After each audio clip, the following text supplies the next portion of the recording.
We the best, no contest. We the best. There ain't no one like, cause of you dumb or you crazy. There's no way, G. Me and my clique, we handling biz while you and your clique just act fugazi. You couldn't persuade me to give a damn, it just don't faze me. I got my Xbox, she can't play me. Money in the text box, I get paid. We the best. We the best, no contest. We the best.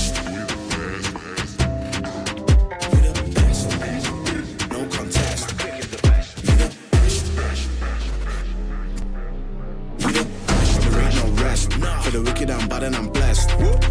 Put it to the test. For the rest, there ain't no contest.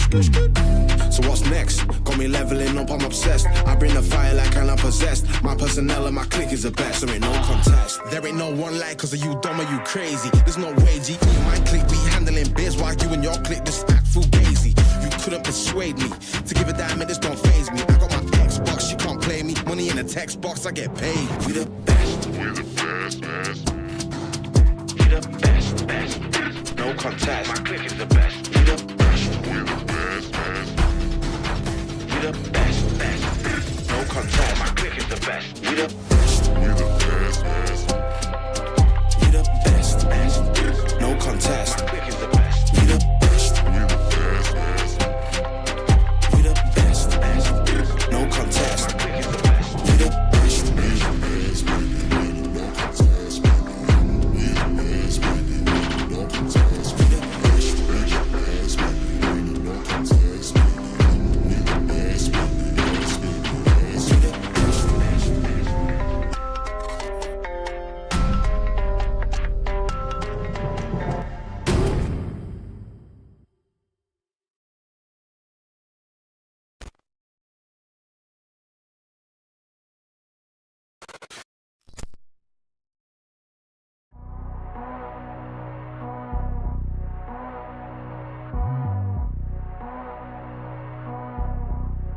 You know I'm killing it. They're hurt, I'm the one feeling it. Now they're feeling it. My enemies fake, I'm just still in it. Slipping on the sauce and you're messing with the boss. No one's gonna be sorry for your loss. Gallopers, keep to your lies. Say you won't cry, but I guarantee you will. When the bullet from a gun fucking penetrates your eye. Phil Spencer is the sniper, laughing as you die.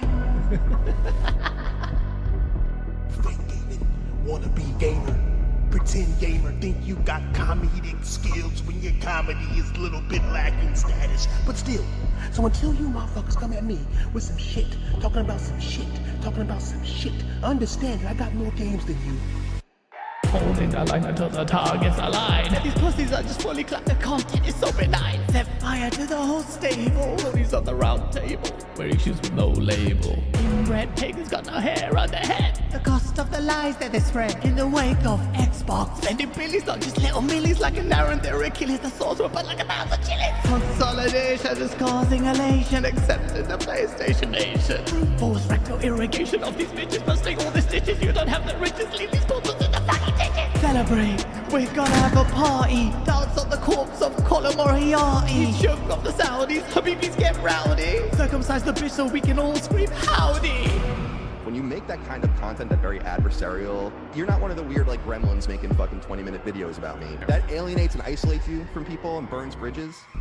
Pour one out for the FTC and your MBGs and all my enemies. My name is Septic, yes, I'm a disease, and you're the one infected. Your leader has now been selected.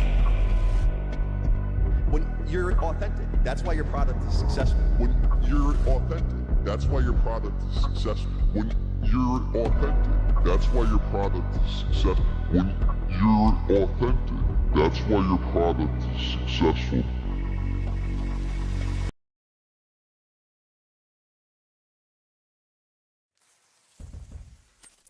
Bastardo!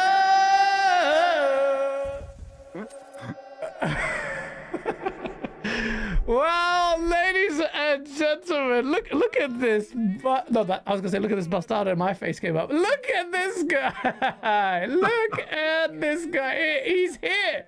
He's here, ladies and gentlemen, after a long time. Look at what? Look at this piece of shit. Yup. I'm here. He had to start with the bullshit. It's been a long time coming, man. We've so many times people have requested Nick Marseil, that habitual Sony sucker, all the time to come in here, do a deal, to have a permanent show, and finally the stars have aligned, and I've got this bastardo here, Nick Marseil. Shout out to you, man. Shout out to you for being here. People, give it up.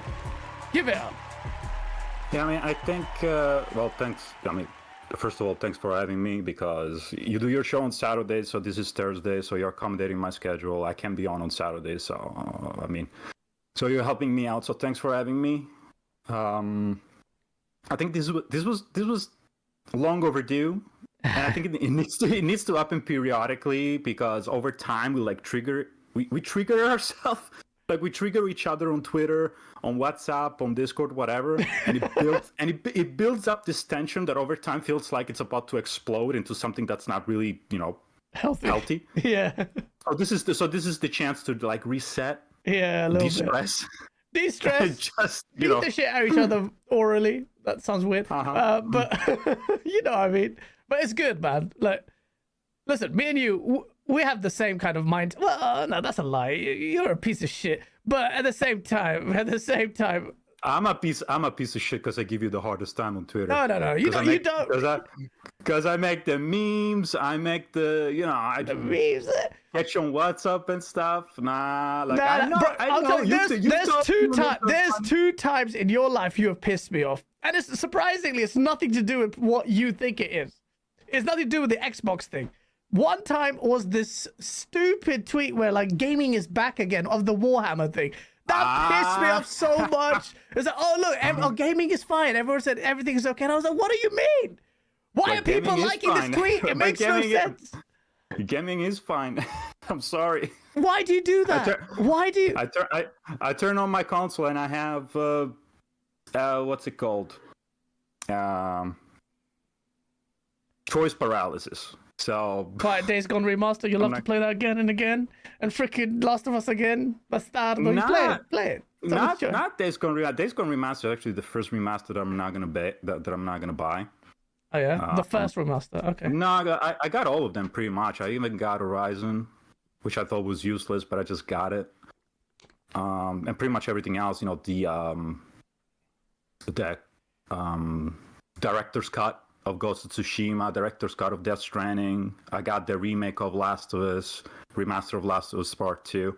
But yeah, Days Gone, it's because Days Gone was the grunt last generation. You know, the whole catalog of PS4 exclusive. Days Gone was the weakest of them all. Yeah. So it's like, I can do without.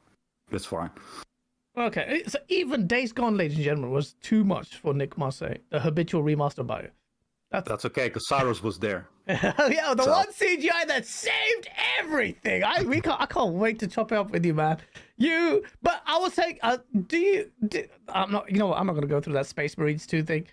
You were such a piece of shit with that one. I was like, just tell me in the Discord, tell me what's wrong with it. Your answer was, yeah, guys, if you want to combat me, then ratio me. And then I'll talk about it. I was like, no, I'm tasking you here. Discord, how is this the same? How is this the same? I think the fact that that tweet got so viral, I think that's what pissed you off more than the tweet itself. Because I brought that up before it went viral, though. Then I go back to the tweet, and it's got like 4,000, I don't know how many likes I got likes. at that point, but Or something stupid. It was ridiculous. It's like that virtue signaling, and of course, the prick I hate the most, Mighty Keith. He pushes out the most standard drive-by virtue signaling post. I'm like, you don't understand with why is space?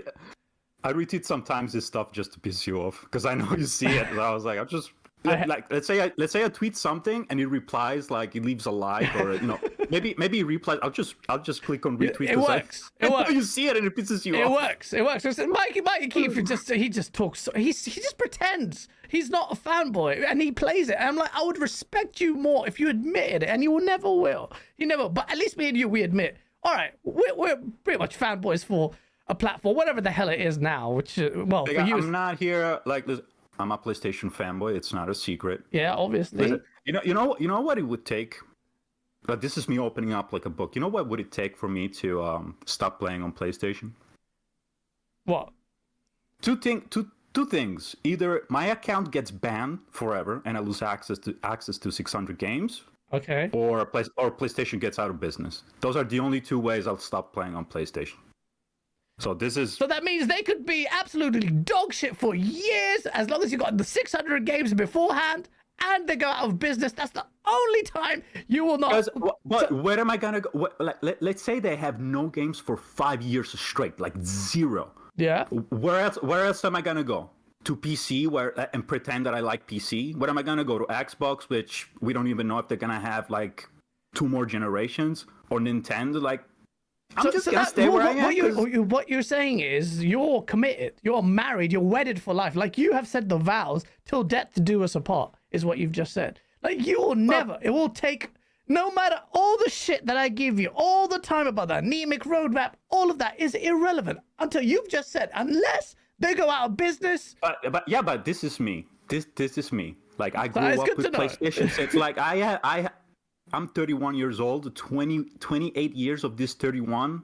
Like I've been with PlayStation, and it's not like I haven't tried to spread out. Like I spent thousands of dollars trying to get into PC. I got 2 laptops. I got one that was pre-built, and it just doesn't work. It's just not. Wait. We gotta clarify that. When your endeavors to PC, are you saying they're just strictly relegated to laptops? It's been 1 pre-built and 2 laptops, yes. Oh, the pre-built was a PC, not a laptop. No, the pre-built was a pre-built. Yeah, like a desktop, like an actual. How long ago was that? That was around the time I got an Xbox One for the very first time around 2016, maybe. Then I got rid of that and I got the PC. Okay. That was the pre-built. I played a few things in there, like, but I remember I was like, okay, this is like the perfect occasion to play like the back catalog, like older games that are not on PlayStation, for example, like Dead Space. Before, now they made the remake, but before that, it wasn't available on PlayStation because it was, stuck on PS3. So I was like, this is a good chance. I can play Dead Space. And I remember having issues because for some reason, VSync was fucking up the window mode. I could only play in window mode. And I had to go and search why this was an issue or something like that. So it wasn't just small things like this I cannot deal with.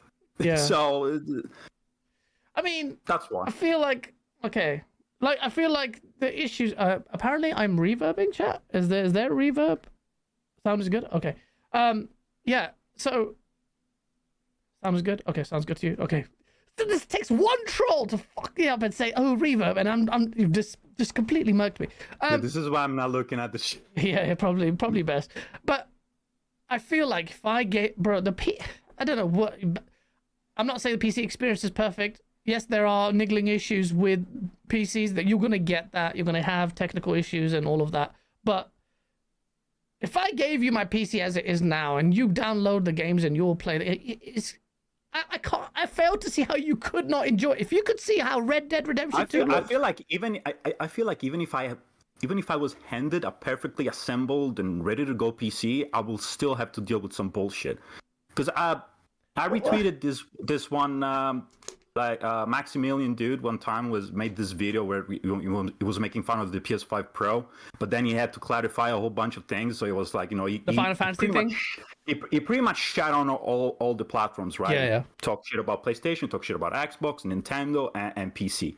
And he was like, you would think that PC is like this perfect machine, and you can just put a 5080 on the thing, and everything's gonna run perfectly fine. That's not the case. I'm fine with it because I can deal with that. But I have a whole bunch of friends that don't. And that's why consoles are out there, and that's why consoles exist. So it's just, PC is not... I've tried. I have tried. If it's not for you, it's not for you. Thousands of dollars trying to get there. But it's a bit... Okay, I can't say what you said. If I said I will always stay Xbox unless the games stop, my account gets deleted and they go out of business, I can't do that because for me, a primary gaming platform has to be a platform where I have to really just enjoy the whole environment. I mean, I'm not saying that I would stop gaming. Like, I would probably, get a Nintendo or something like that. But yeah, I mean, yeah. Like, I mean, there's a high threshold. That means you are wedded for life. Because now there's history. It's like I'm not just a common PlayStation user. Like, I have a library that's huge. I have a history of trophies that goes down for years. So thank Xbox for that. Let's say PlayStation goes day and date with PC, right? Yeah. And they integrated the trophies. So that's good. That would be good. Now that's if PlayStation ever disappeared, I'll be like, oh, okay, well, I'll go to PC and I can continue to collect trophies. But I need to collect trophies for all the games, not just Sony first party. So if they would have to figure out a way that even third party games, like if I want to play Wukong on PC, I still earn trophies. Okay. You get what I'm saying? Okay. So the trophies is a big thing for you. I do. I love trophies. Like, okay. I don't give a shit about them, but yeah. I'm not gonna try and get the platinum for everything, but I like it. Okay, no, that's fair enough. Everyone has their own taste. I never cared for achievements, never cared for trophies, never really chased them unless it's a specific game. For me, it was like a game where I felt like, okay, I wanted to get. There was a sense of an actual achievement, and I feel like a lot of the trophies and achievements don't have that. I like them so much. I like them so much that I really hope. And I know a lot of people are not going to agree with this, but I really hope that Nintendo sometimes they introduce like an achievement system or something. If that would be a day one, but like if at the Nintendo Direct they're like, oh, I'm sorry, my phone. Like if at the Nintendo Direct, they're gonna say, oh, we're introducing the mushrooms. Every game you complete an objective. Here's you go. Mario mushrooms. I'd be like, I'm buying this immediately. For Nintendo games, that would suit them really well, actually. That would add, because Nintendo's games and their platformers are very like challenge-based stuff, and I feel like those kind of trophy and achievement stuff would work really well, and I would actually be enticed. That's the kind of thing that I'd be enticed in. It's like when I played Resogun was my first platinum, and I felt like oh, this is a cool game. I felt like there's an achievement here, getting a platinum, because of such a, mini challenges and all sorts, and the way the trophies were listed for that game were really good, and I enjoyed that. So I platinumed that. I platinumed Infamous Second Son was my second one, because I was a Xbox troll back then. People don't realize they got that one clip that I shared with everyone about me on PS4 day one, saying, hey, look, everyone, you see this guy, you think that he's a blind Xbox? Here he is on the PS4 launch day in the cold, waiting for the PS4 day one. And people are like, oh, this you? I'm like, yeah, I just shared it to show you that I'm not just a blind Xbox here on the Xbox One generation. I'm lining up for a PS4 because Xbox One is shit. So, and then people are like, oh, that's you. You were a pony for a full week. I were 1 week. 1 week. I told, bro, I was fighting everyone in my friend circle. And you know what my friend circle did? And they've only had PlayStation. They didn't even have Xbox. But you know what? My friend circle, a lot of them are very, I say casual. They're quite casual. They love the Kinect. They're like, but this feels next gen. They're going to reject my face. And it was really cool when you walked in, it would sign you in. And your friend would walk in and it'd sign him in. And his profile was there. And that was cool, but it was a bit gimmicky and obviously didn't pan out. So I was fighting them. Just get the PlayStation 4. Just get the PlayStation 4. Like, why do you want to move to Xbox when you had PS3 at large gen, when you fighting me the whole time? They ended up getting 360 because of online play anyway. Then I lost it a week because I just didn't like the environment on PlayStation. No, I mean, the PS4, as much as it's a loved generation, like at the beginning, it was like, no, my first PS4 game was Battlefield 4. Battlefield 4 was my first PS4 game, and they had that problem. Remember the online problems? Yeah, and like Don't Starve. You know Don't Starve, the Don't little Starve, indie game? Yeah. Yeah, that was like my second PS4 game. Yeah. Because so we can get to this later, but for all the shit that people are giving to the PS5, like people just don't remember like the past generations and the struggles that like did.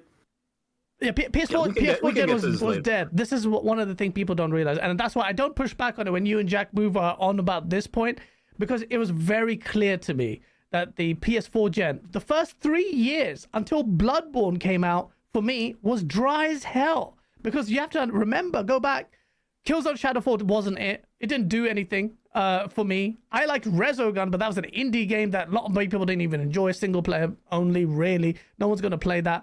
Infamous Second Son, I thought, I did a review for it, got death threats for that one because I gave it a 6 out of 10. I'm like, what are you doing? People were comparing to GTA 5, and I was just like, oh, what are you doing? So I was really disappointed at Infamous Second Son. And then the big one was supposed to be the Order 886. Now, this game still looks good to this day. And it was matched up with Gears of War. And I remember, and I reviewed that one. I gave it like a 4. And oh my God, because it was a terrible game. So it was a shit start of the PS4 gen. But the PS5 gen is being carried in big part by a cross gen. Come on, man. Yeah, you can. I mean, cross-gens are part of the catalog, but you also had Ratchet, the Demon Souls, and the Ratchet, and the Returnals, and the Spider-Man 2. Like, it's been like you have to understand PlayStation. They kind of had to deliver to both fronts. So if the cross-gen games bothered you, like, I'm sorry, but at the same time, it's not like I mean, it's a combination of things. I'm not gonna count them because I understand. But I understand Jack Move's point when he says, well, why he like the obviously the idea of generations is almost artificial now because of the way the generations pan out. And PS6. I mean, if people, I'm sorry. Go ahead. I'm sorry. What are you gonna say? Like, if people have a problem with cross-gen games now, like next gen, I think PS5 is going to be cross-gen with PS6 for the entirety of the generation. That's what I was about to say. I was going to say, well, wait till the PS6 gen. It's going to be, the crossover is going to be huge. The idea of generations has faded. It's like, that's dead. So I get that. And I will say PS5, and we've said it so many times, uncharacteristically has been really strong out of the gate. Whereas the Xbox has been completely flipped. But we'll talk about that. Before we do, I'm just mindful of the topics that you handily actually. We talk for 25 minutes. We haven't even done the games we're playing. Yeah, that's what I'm gonna go do now. It's yeah. So tell me, bro, what games are you playing at the moment? I'm doing Tomb Raider 4, part of the remastered trilogy. Oh yeah. I'm loving it because it's the. On PS1, it was like the game I played the most together with Dino Crisis. If only Capcom did something even remotely similar with Dino Crisis, I would be in gaming nirvana right now. So I'm playing it. My sister is playing. She's playing it too. So it's fun because we're like exchanging text. Oh, I'm here. I did this, or Oh, wow, it's your like sister. we're having That's amazing. She's a gamer. Very casual. Like she's still she has a PS4. I don't think she's gonna get a PS5. Maybe much later. Okay. But yeah, she plays maybe 2-3 games a year. Yeah. I've already finished 9 since the year started. 9 games. What games have you been playing? 9 games.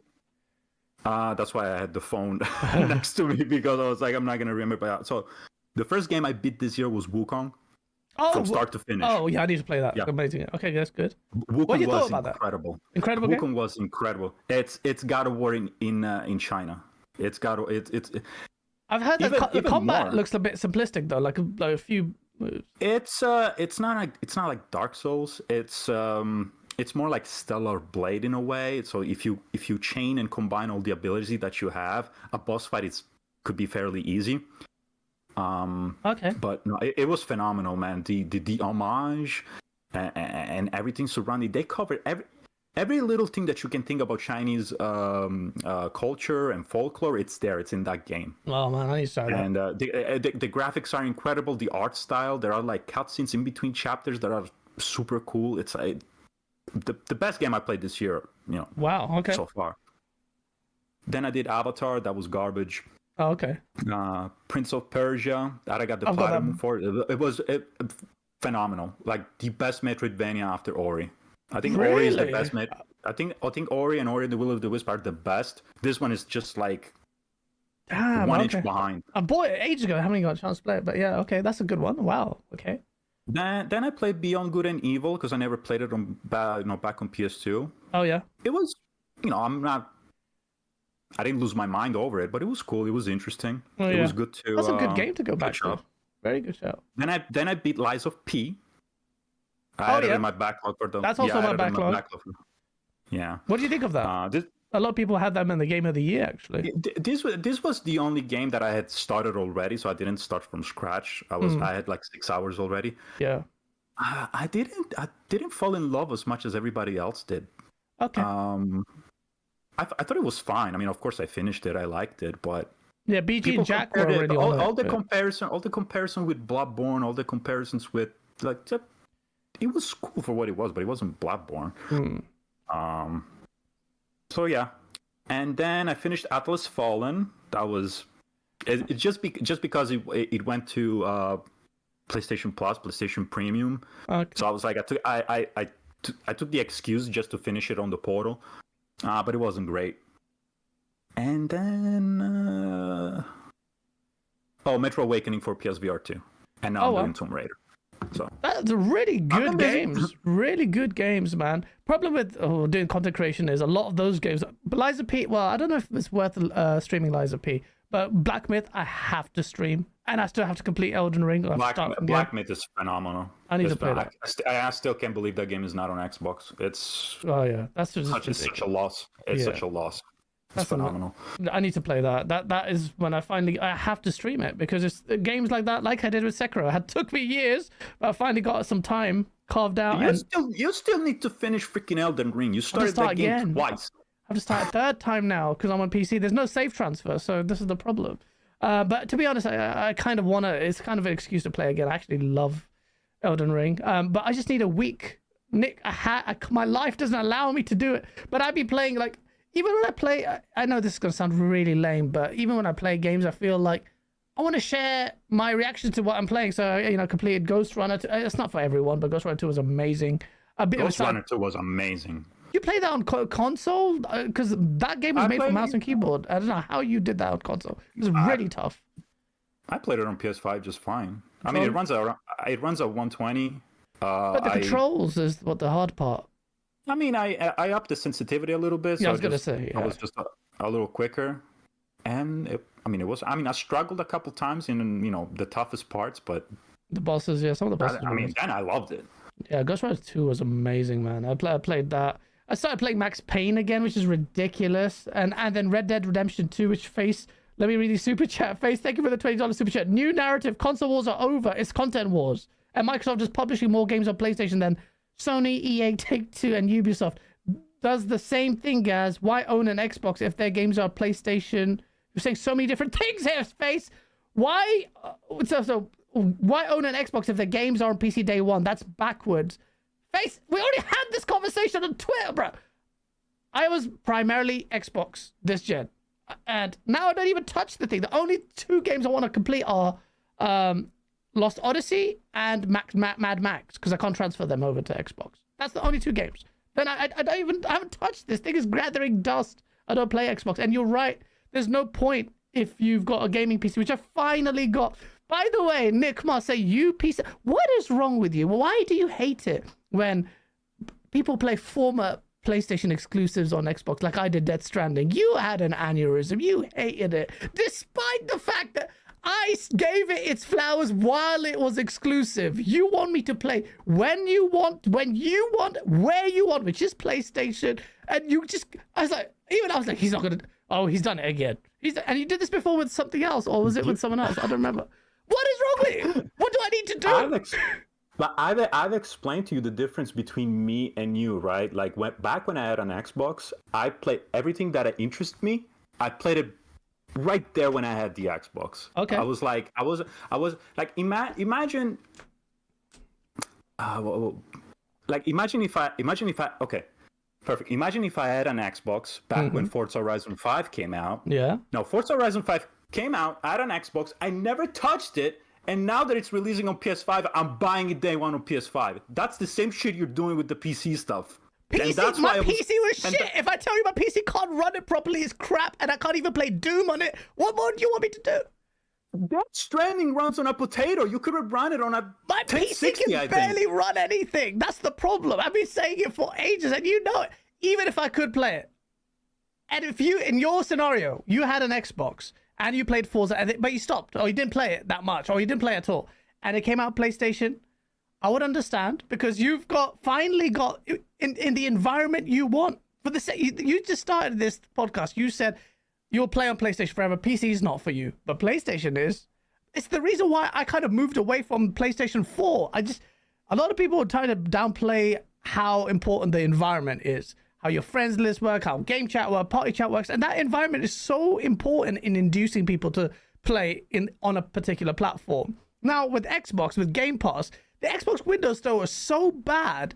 I was contemplating playing Ninja Gaiden 2 Black, on buying it on Steam, because Steam is it's just so nice now that I see, having spent time on consoles, is so much a nicer environment. So I wouldn't have judged. Well, maybe I would have made fun of you for console war purposes, but you got pissed. I even said, yo, you know what? Death Stranding, this is when it was exclusive. I said, yo, holy shit. Death Stranding 2 looks so good. I have to play Death Stranding 1, because I must be missing something out. Imagine a game. If you said something like that about Xbox games, I would be shocked. I'm like, Nick Marseil? This guy is saying this about an Xbox game? When Forza Horizon 5 was announced and it released, I said, this looks great. I disassociated myself from all the other haters on PlayStation. I said, listen, I don't care what you guys say. This game looks fucking amazing. This game looks great. And I played it on the platform that at that time didn't know that was going to share its exclusives everywhere. And I played it back there and then. So now you've got it on your wallpaper, you piece of shit bastard. And now I got it right. Phil Spencer, you see what you've done, you piece of shit. How can you do that?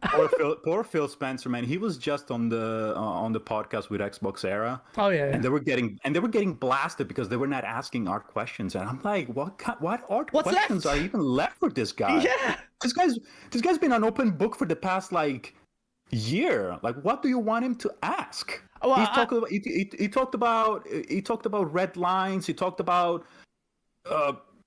not withholding anything for anybody anymore. It's like, I used to have a problem with him back with when the FTC shit was going on with ABK, and he was talking about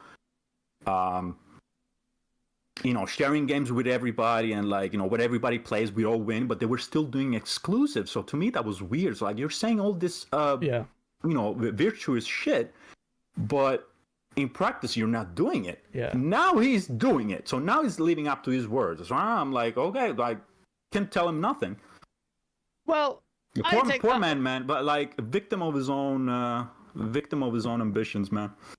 Yeah, well, I mean, to be honest, I think it's. I don't think it was an open book. I think he was purposely misleading with a lot of stuff because when the 4 games was announced, you asked me, guys, do you think it's only 4 games? I'm like, nope. I know Hellblade 2 has been worked on the PlayStation. I know it's playable, which was December 2023. This is a lie. This is a lie. So I was really shocked at the way he said it. So this is why I made the video where I was calling him out multiple times, which obviously lost me a few subscribers, but it was bullshit. So you could say he's an open book, but I'm very surprised at how Phil Spencer, knowing full well, just like Jim Ryan said, I believe in generation stuff, he did the same thing. That's why I said a year and a half ago. When did he have that interview? Last like February or January, like just 2024, around about there. Because there had been times where he just had to say things because he was damage controlling and he was pacifying, letting the Xbox guys go gently, knowing full well what was happening in the background, and that is what makes him disingenuous. And I would say that to his face, and he knows it when he says, "Look, I understand." When he says this, "Look, I understand the vocal people that are feeling a certain way about the strategy." What he's basically saying is, "Look, I know you guys have a reason to call me out for lying." That's what it is. It is. I feel like you can't lie. I know firsthand that you had that game ready, and how could you just 4 games? Starfield is coming out, 100% playable. That's we know that now. There's nothing to say. When Halo comes, I kind of wanted to be a fly on the wall when somebody told you, "Listen, Hellblade 2 is kind of playable in first part right now." If I told you the setting at which I found out was ridiculous, it's even more hilarious to me. It's more. I'll never tell the story because it's a little bit more intimate with the family and stuff. But it was. I was like, "Huh?" And it came from a source of mine. Like, bro, no one believed me. Like within the circle, no one believed. But I don't do the insider stuff. So when I did say it, they were like, "Are you sure, Gaz?" I'm like, "Bro, it's happening." Like, and then no one believed me. And then obviously, Jez pushed out that hopium tweet that aged badly. That was in direct response to me saying that will haunt him. That will haunt him forever. That will haunt him forever. And that was in direct response to me. I've heard that this is happening, and that's why he responded. And different sources at the time we talked about it, but it ended up being true.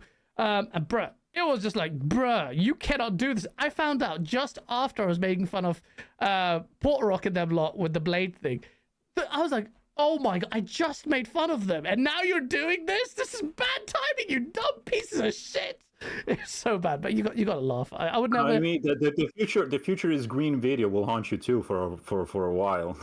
People don't get the future is green thing. Oh, you don't believe what the character is. I have said it from the beginning of the source video. What the character? No one will understand. No one will. I've resigned to this fate. That people don't understand the satirical. Like you were crying when I did the the spaces where PlayStation is dead, and I was doing the loud in the car screaming and shouting thing, and you were like, "Oh, you're so cringe like Tim Dog." I was like, you know more than anyone in the Discord, I'm playing that character, like that loud screaming. I don't even talk like that. I have to scream and lose my voice, and I do it in the car and people are watching me like, "What is he doing?" But that's a character. It's like, you know that. Okay. You don't go. I don't believe you guys. I didn't have to put the disclaimer there. I have to put I believe you're playing a character. I play characters too sometimes, but the Future Green video is one of my best videos. I will never take it down. Deep down in your heart, you were hoping that was the case. Like, I know. Come on. Let's not lie to each other now. Hoping what was the case?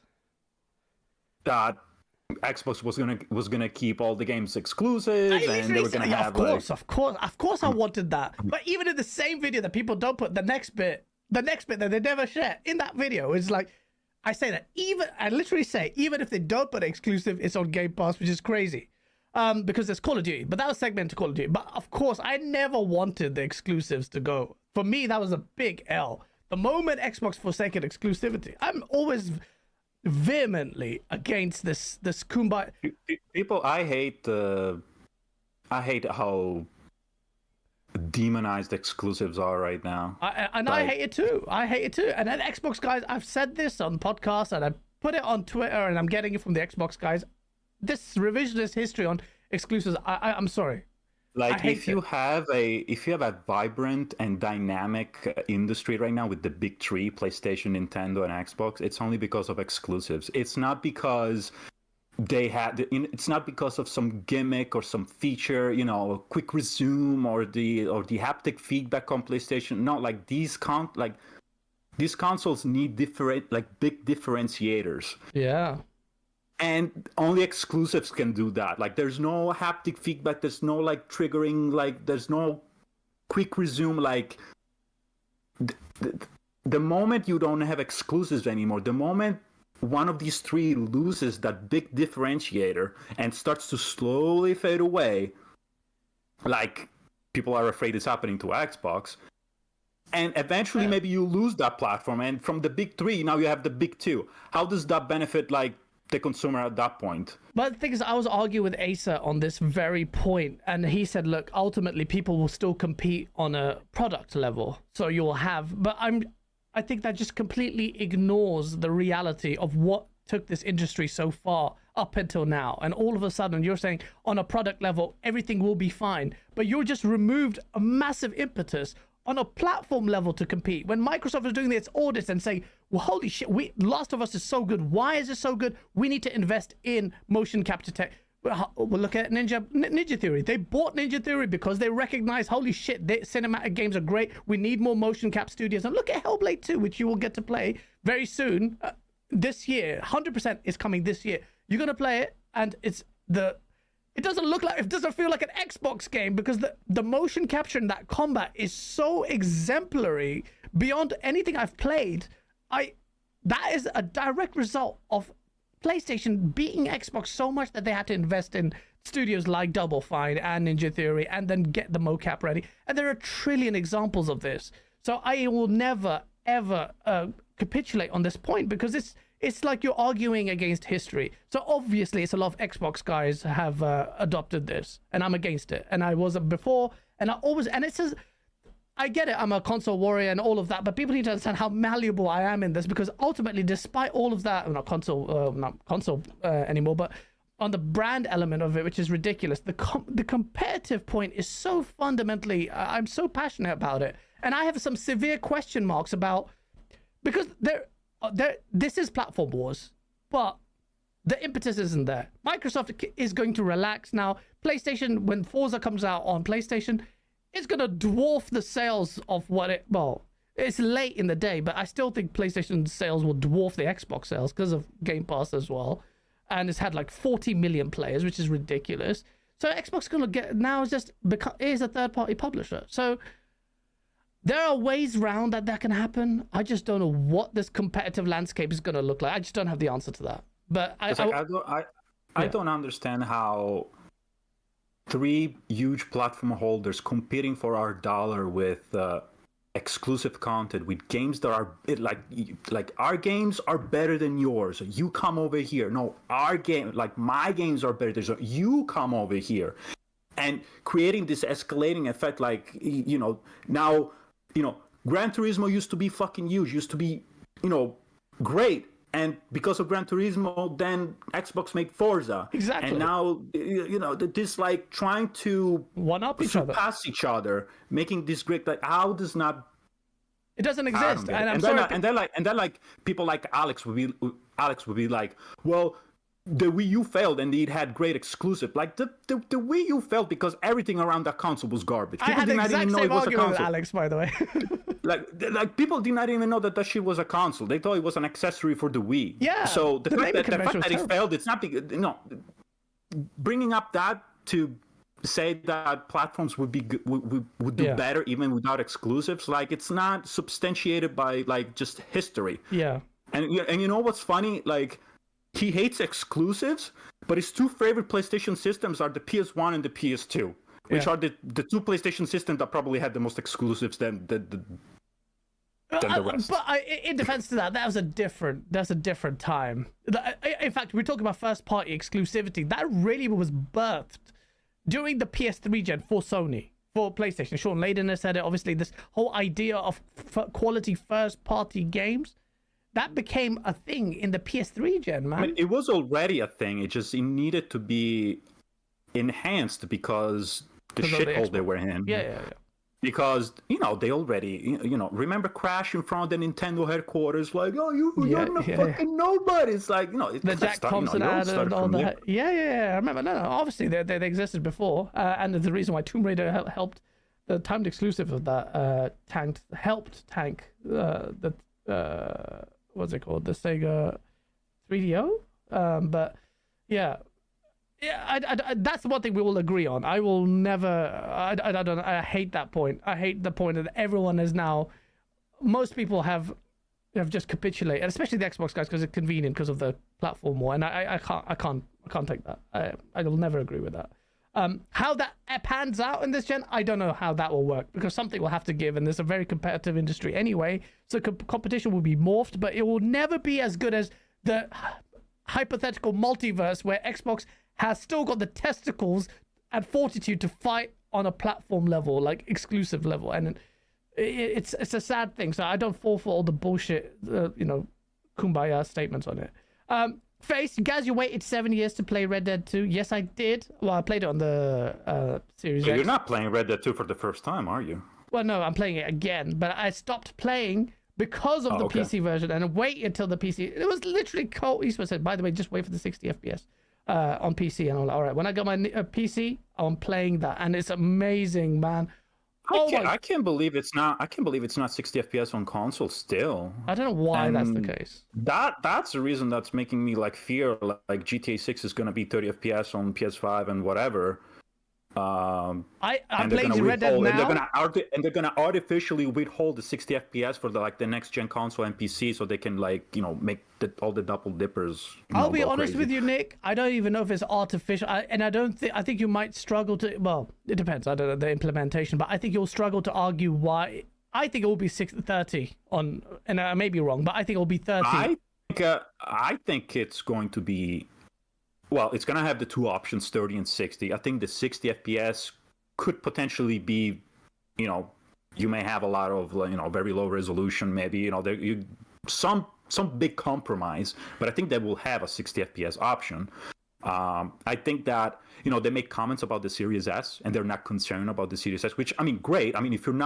If that is not hindering development for the game, then that's great. But if it can run on the Series S at 30, there's no reason you cannot make it run at 60 on PS5 and the Big Brother. That argument, I get that. The Series S, how that's going to run. I think, having played Red Dead, man, with full bells and whistles on PC, and just looking at just how much physical CPU-based stuff is happening. And I'm working on a GTA video coming out, because I don't know if you've been following. I've been following the Reddit forums and all the leaks that are coming out about what this game has. And even if GTA 6 is basically Red Dead 2, but in the GTA 6 world, I will be the scale that they are attaining with some of the stuff that they're doing with AI and the AI procedures. I can't wait to show this video, man. They are doing some insane stuff with the AI routines. Like with Red Dead 2, they have, you have AIs that have their own routine. They'll go out on a job and stuff. They're taking it to another level. So stuff like where if someone smashed into a lamppost, you'll have a vehicle, like a removal company, come in, remove that lamppost, put it in the back of the truck, and then actually drive it to the depot, put it there, and dumping it, and you'll see all of that. You can follow that stuff. That's the next level of AI consistency. They do crazy stuff with the physics. I still remember being mind blown by the jump from GTA San Andreas to GTA 4. The physics of like the car accidents. You can jump off you can jump through the windshield if you're going fast. That shit blew my fucking mind. That was amazing. Technically, it blew my mind. I wasn't happy with GTA 4 in terms of the gameplay perspective, and I always have this severe question mark around how do you balance the gameplay elements of it with all this balancing of realism and adding weight. So because the weight on GTA 4 was amazing, actually got diluted for GTA 5, but in favor of gameplay, which I loved, because I thought it struck the right balance, but you lost a lot of the consistency and weight. If you see some of the Crowbats video with comparing GTA 4 with GTA 5, Crowbat just does this a lot. And I'm like, okay, I agree that, the body, the way they limp, when you shot them, the animations, all of that got diluted from 4 to 5, but 5 was a better game. This game, they're going in, man. And I don't think GTA, maybe I'm guessing, but based on just Red Dead Redemption 2 on PC, I'm like, holy shit, this with a big open world in like a modern day with the stuff that they're doing with physics. Apparently, that everything has physics-based stuff. So even like this is gonna sound like a minor thing, but like a bottle, like you drive over it, it has physical consistency, all flattened like that. Like how much? This is, you're finally using the CPU in these consoles for the first time, because I haven't seen any examples of like heavy CPU usage this gen, which is why I'm so bitterly disappointed with these consoles. So now we're gonna see that. I'm like, if you're gonna push the bar, how is this going to run at 60? I think the Series S, I don't give a shit about the Series S version. It could be shit for all I care. I hope it is, because then I know that you're pushing the bar with the CPU on the next gen GTA, man. We'll see. I'm so excited. Also, the way I'm seeing it is like every game this gen has been 60 FPS virtually, like with the exception of 2 or 3, and even those got patched later on for 60 FPS. And really, GTA 6 has to be the first and only one. Absolutely. That'd be amazing, like, Nick. Because Rockstar on another level. Of course, if they do that, that's what I've been dying for. This is a proper next gen game. If there's any game that can do that, Nick, it has to be GTA, and their excuse to do it. It has to be. Yeah, but then developers are gonna see, because this game is gonna blow the fuck up. And people, and all the other developers are going to see, maybe 30 or maybe only 30 FPS is good. Maybe we don't have to bother with 60 FPS anymore, because I don't think so. Because other games will not do. I'm afraid of the normalization of 30 FPS again if that game is only 30 FPS. But then if you're worried about that, you'll be worried about the potential rumors suggesting that it's going to be £100 or $100 game, and that'll be normalizing that as well. Yeah, that's also a bigger concern. There's a lot at stake with GTA 6. It's gonna be the fucking biggest thing in the world of entertainment and media and everything. Yes. So a lot of people are gonna take, it's gonna set the examples, and it's what we need, Nick. It's what we need, you bitch. When you just cap for freaking mediocre and the status quo, I'm like, bitch, this is what we need. More CPU. I will pay you $100 if you push the bar, because I'm so starving for some massive strides in tech. There's no strides apart from graphics. Give us something with AI or something. They're the only ones. Please, Rockstar, let it happen. This is what I want. And you get so defensive over it, you piece of shit. Why? You should be with me. If they do something crazy, if they do something like really fucking crazy, and that's the justification for doing 30 FPS, then okay, by any means, welcome. Yeah. But if I have to have 30 FPS because the bottle of water flattens if I drive over it, then maybe not, please. Like, it depends. If it's a gimmicky, yeah, of course. But it's Rockstar. Like when Starfield came out, it was only 30 FPS. Why? Because you can put 300 potatoes in a room. Like, I love that feature. I'm not gonna lie. Yeah, you and Jets Gordon like that feature a lot, but can we not at the same time? Bro, but that kind of stuff is so. I feel like there's very few people, I guess, that actually appreciate that kind of stuff. Like me and Blaze would appreciate that consistency in the world. That I go back after days, go back to the same like toilet stall, and I've put all the bodies that they're still there, like on a different planet. I'm like, holy shit! If it makes sense contextually, okay. Yeah. But if like in Starfield particularly, it feels like it's there just because it's the creation engine. It's the quirk of the engine, so it's just they can do it, so that's why they do it. But I get it, it's not for everyone. But for me, it was a big thing. I was like, that's like, wow, this is next gen. But even though they've been done it last gen, for me, it was really cool, man. You don't see that in games. And that's the kind of strive I want to see. Shout out. Holy shit, man. I got like a Dubai. H2O at this point, just sponsor me, bro. Wherever oil gas company in Dubai is sponsoring you, just tell them to sponsor me. This guy with the $100 super chat goes, Gaz, as I live and breathe. $100? $100, but it's Dubai money for him. It's like nothing. It's like, yeah. As I live and breathe, a streaming session that is not post midnight. Impossible. On another note, we do not understand console wars and simply play everything. Play games, not politics, folks. Why are you here then? From Dubai with love, my brother Gaz. Shout out to you, H2O, and mashallah. Thank you so much for that. It really helps. That will cover at least the cost of 50% of the props for the next one Source video, featuring wrestling. That's all I'll give you. But thank you so much, man. I really appreciate that a lot. Crucial back with a 5. Sorry, Nick, I'm just quickly with the super chats. I know you can't see the screen. Nick, come over to PC. Join the dark side. Me, BitCloud, Cult Classic, Cage are waiting. The PlayStation base is over here on the PC as well. Devil's face. I don't think you'll ever. No, go. thanks. I actually. That's right. I actually embarked on some of your, your emo you gave me, and I came across your articles. I'm like, oh, this bastardo is never going to PC because I read why you didn't like PC gaming. I read your article. I'm like, this guy's never going. If I was gonna gift... back when back when I was helping out David with the website, yeah, and I came across that. I'm like, this bitch. Even if I donated a PC to him, he's just not gonna do it. He's not gonna do it.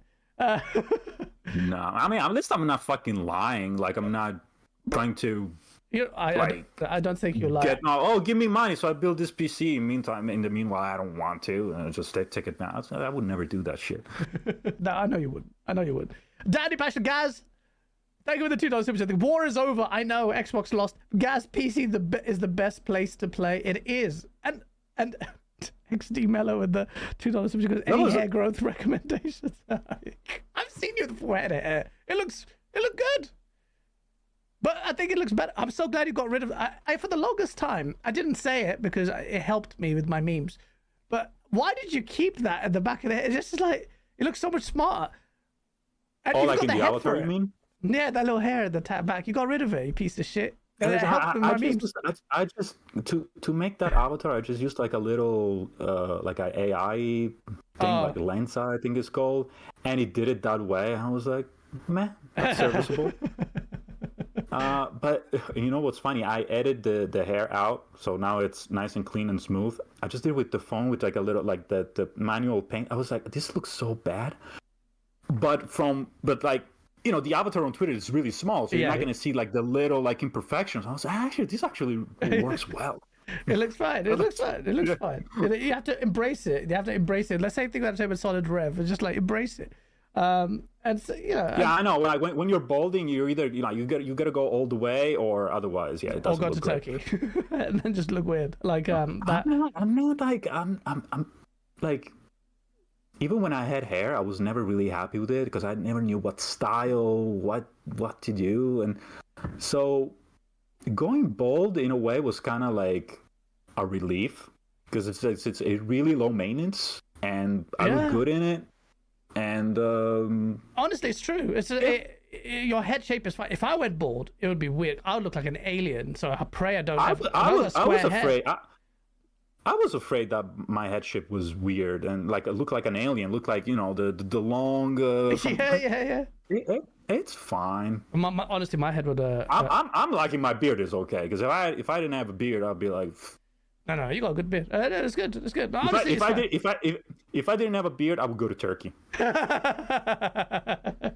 My friend is a hair transplant, so just so he could help you out. I use that a lot. How much is it? Because everybody goes because it's cheaper than the US. It's $2,000. Is it 5? Oh, even 2? I thought it was like 5K maybe. Nah, it depends on where you go. But my friend was at a clinic here, £2,000 is about. That is cheap. It's got cheaper and cheaper now. It's a lot cheaper now. And they do a good job. But that guy, what's his name? Kareem Jovian. He got a hair transplant done, and it just looks so fake. You see, like with a line. Someone shared. Was he balding? What did he need to do that? You know the guy, bro. He's a bit of a weirdo. I'm not gonna lie. It's one of those like TikTok people. Dude, going around Washington Square Park, like trying to trigger people into being mad about Stellar Blade because. Bro, that was where I was like, bro, like your Muslim brother is nice. You've been really cordial and stuff, but you're not laying it on thick. That was just like, and I have a skit ready for him called. Well, I shouldn't really tell you. It was called Fareem Shlovian, and I was literally going to go around London with a tuft of hair and play like a weird Persian guy, and say, "Look, hey, my name is Fareem." You'll see it. You'll see it in the future. It's going to take the piss out of him. Daddy Passion Official with the $2 streaming Sekiro on my channel, doing better than you. That's not saying much considering how much I struggled on Sekiro. That game is hard. I don't play those games on stream because I want to show people my skills because. If that was my intention, I would have failed tremendously, as people have seen how long it took me to kill Ishin. Like 3 hours. Freaking insane. But I play those games because I genuinely respect the art style of it, like the world of it. When I played Bloodborne, and what I love about those games is they don't spill out. Like, it doesn't work for every genre. Like the Metal Gear Solid 5, I was like, I want the cutscenes in this game. Why is it not there? And it didn't sell me. It didn't sell me into engrossing me into that world. It really disappointed me. I'm the outlier when it comes to MGS5. But when it came to Bloodborne, and when you look into the story of Bloodborne, and you go into the Palace of Menzies or something, and you realize how fucked up the story of Bloodborne actually is and what it's about. And the third, It's so good, man. That's what I'm saying. It's so fucking good. Yeah, that was a day one when I played it, and I loved Bloodborne, and this is why I genuinely love Elden Ring. And you'll see me look at the horizon and the world and the gargoyles and the sculpture of everything, and you're like, there's a story being told in those worlds. And now post the state of play, everybody was under copium. Like I was under so much hopium with Erica, because I was talking with Erica like in chat. I was like showing her all these memes and all this, like, all this is a sign, this is a chance that in the state of play, because they've been striking they've been doing the MCA strikes to all these things on PC. And apparently it was all for sport, because you're not doing anything with the IP still. Bro, PlayStation, take the piss out of you. They've remastered every game known to man, including Days Gone. But the one remaster, not even a remake, you guys are not even asking for a remake, you're asking for a remaster. They won't give you Bloodborne. I don't know if I want to believe Yoshida. He said that Miyazaki loves the IP so much that he doesn't want anybody to touch it until he has the chance to do it. It's like, bro, can you get a day free on your schedule so you can do this 60 FPS patch or something? Like, what are we waiting for? I would understand Miyazaki's attitude, to be honest. Why let anyone else touch it? And then, like, why did Sony have the power to remake Demon's Souls, but you cannot do anything with Bloodborne? How does that make sense? That doesn't make any sense.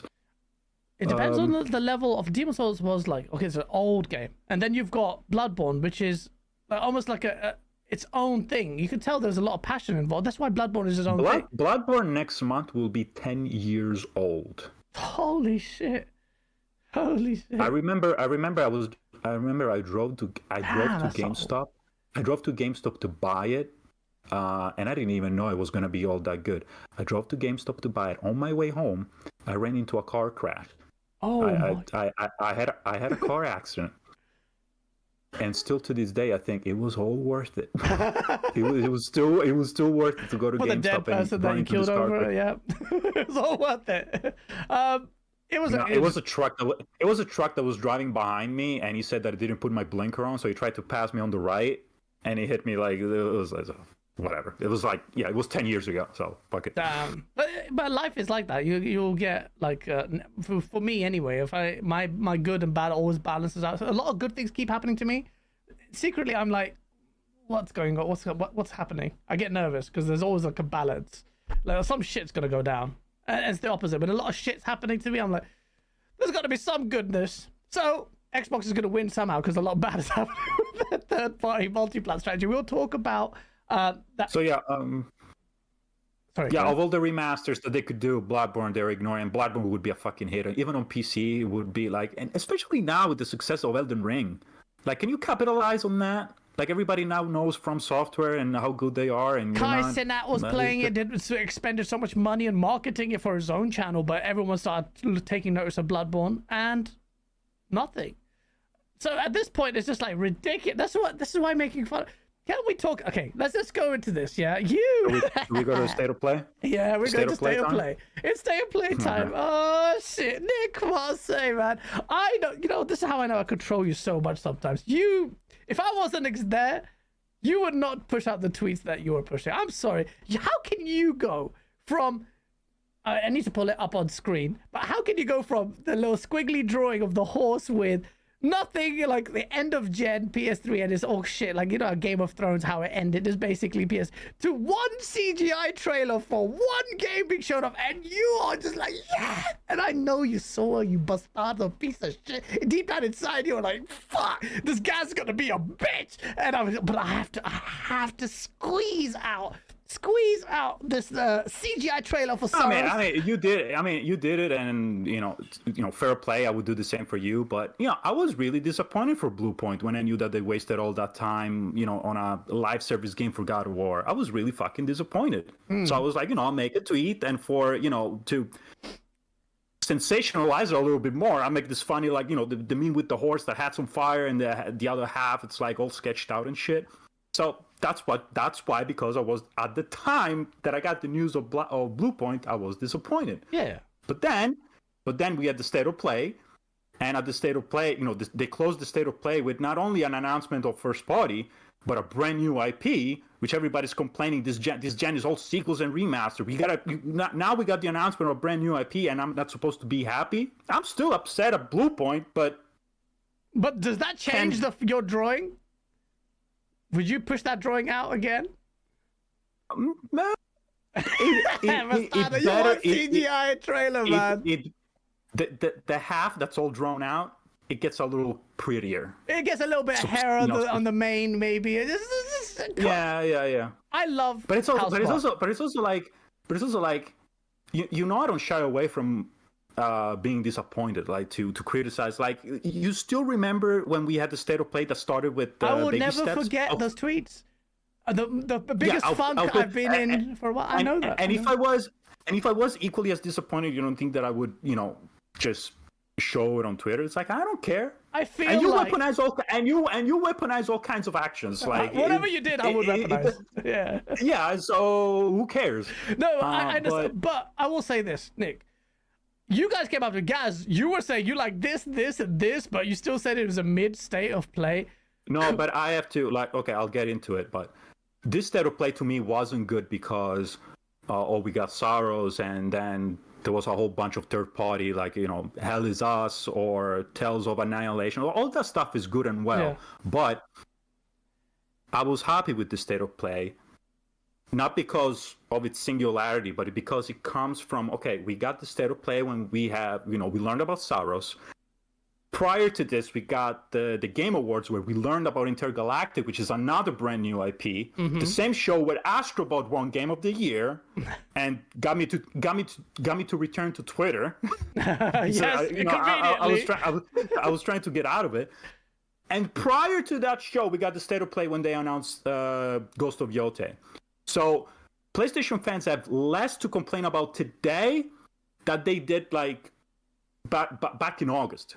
In August of 2024, we knew fucking nothing. Mm-hmm. We knew nothing outside of Death Stranding. And in this span of 6 months, we learned about 3 more games. Like the average of a brand new announcement every 2 months. Mm. So, yeah.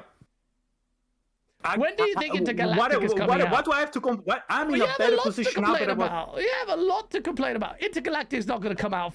It's going to be a cross-gen game. It's God knows when that's coming out. I think Intergalactic is coming out late 2026, 2027. What? Really? We know. Yeah, we know that. I'll be very surprised. Starters is 2026, of course. This year we got Death Stranding and Ghost of Yote. So, what I'm trying to point out is, with all these struggles, like, even considering all the game as a service, like time wasted and waste of resources and all that stuff, that even with all of that, PlayStation is keeping the same release cadence that they kept since 2014, 2015. Like, it's been like 10 years of this 2-3 big titles every year. Mm. So personally, like, I can show like that I'm annoyed by the game as a service initiative, but at the same time, I'm not gonna use that to taint the whole picture, because the whole picture isn't fucking all doom and gloom, because we're still getting games the same way we were getting back to the PS4, and everybody loves the PS4 generation. Yeah, but things that surely your expectations can't be static like forever. Like, come on, you like. No, like, I understand the disappointment. I understand the disappointment comes from because we know that there was a lot of investment into first party.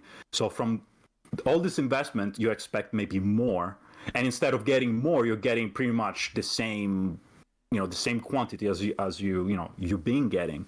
So I understand that, but if it was okay for you on PS4, why is it not enough anymore on PS5? That's the part I don't understand.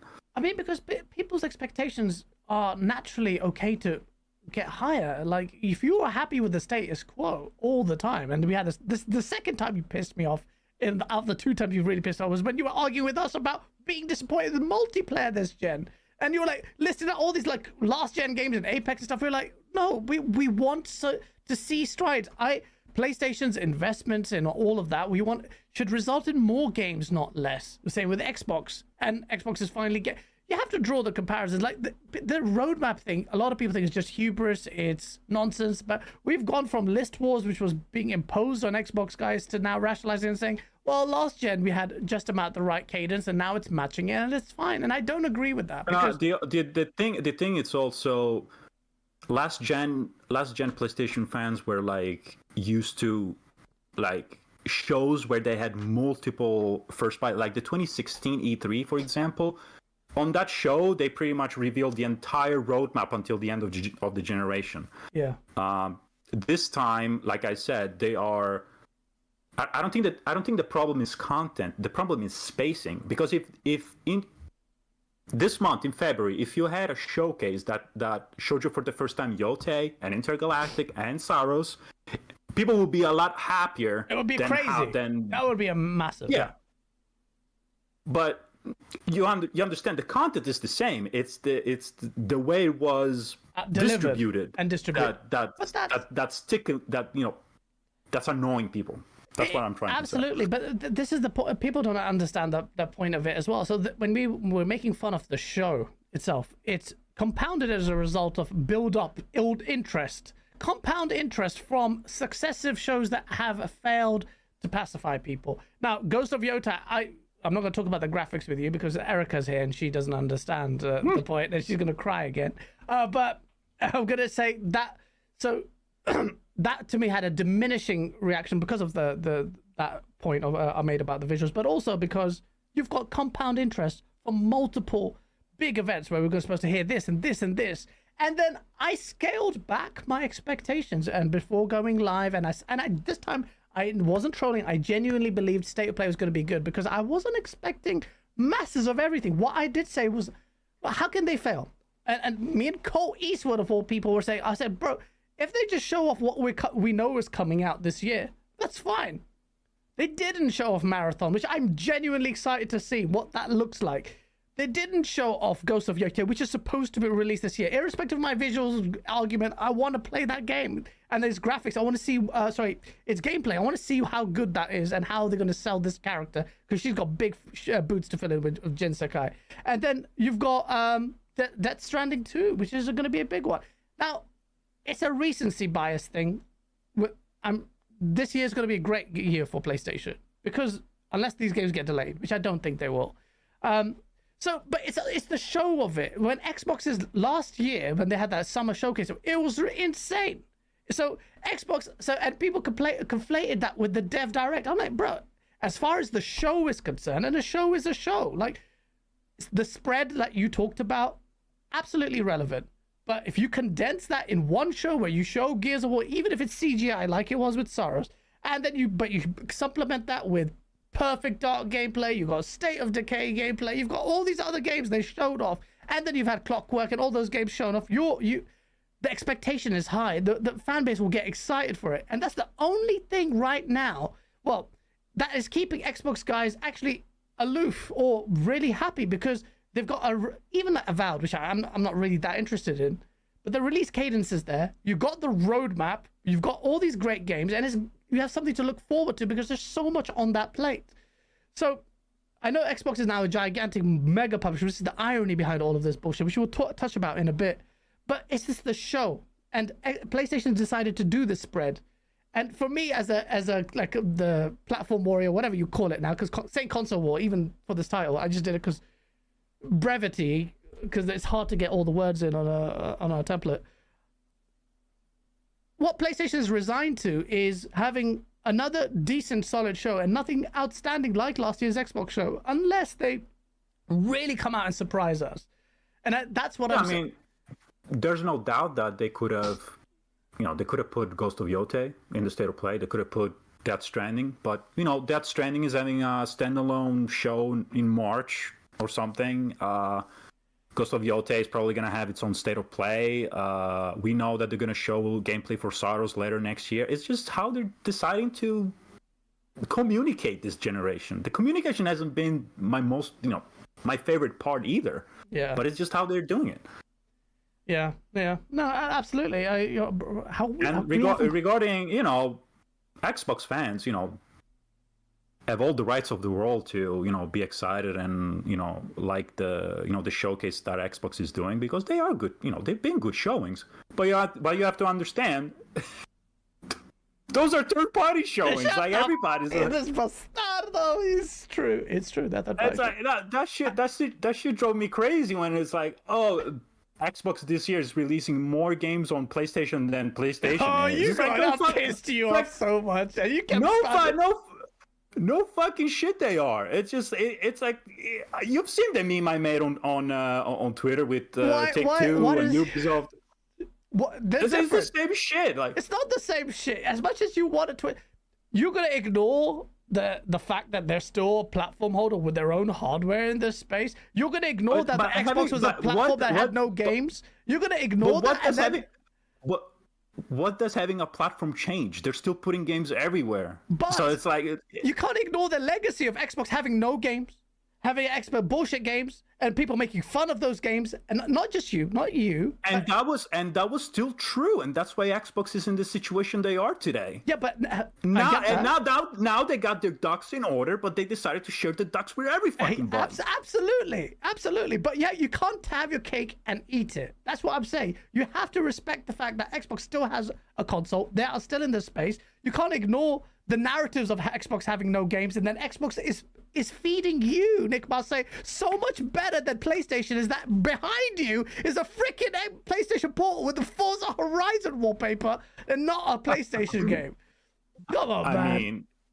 I mean, it's only natural that their cadence is bigger, but because not only they're doing some of the day and date with Doom and whatever else, but you have you have a back catalog now that you have to port over, and of course that's gonna be like, the cadence, you're gonna do that fast, so they're gonna be a lot. There's gonna be a lot more. Anyway, I'm not complaining. I'm just here. I'm not complaining. It's all good. That picture I told I showed you with like the green box and the blue box, and under the blue box there's the blue dots, and the green box, and under the green box there's only the green. Well, the PC has all your dots, but you hate that. Instead you put my face in there and installers.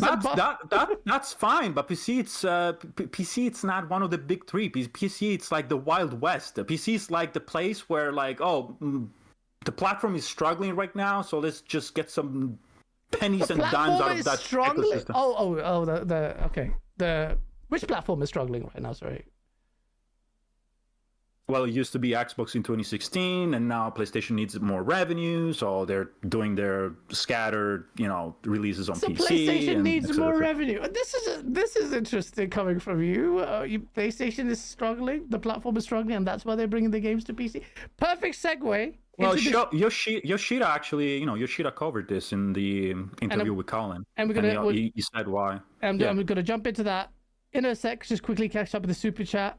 Thank you everyone for the super chats. Inkabod Crane, thank you for the $5 super chat. What are you gonna think if in 10 years we're in a cyberpunk world and Xbox Green is the popular gaming genre and is playable anywhere you go via implants? What are you talking about? What are you talking about, bruh? I don't even know what to say to that, Inkabod. What are you talking about? Like the Elon Musk chip that you put in your brain and you can play Cyberpunk there? I think so. Inkabod is definitely smoking some shit.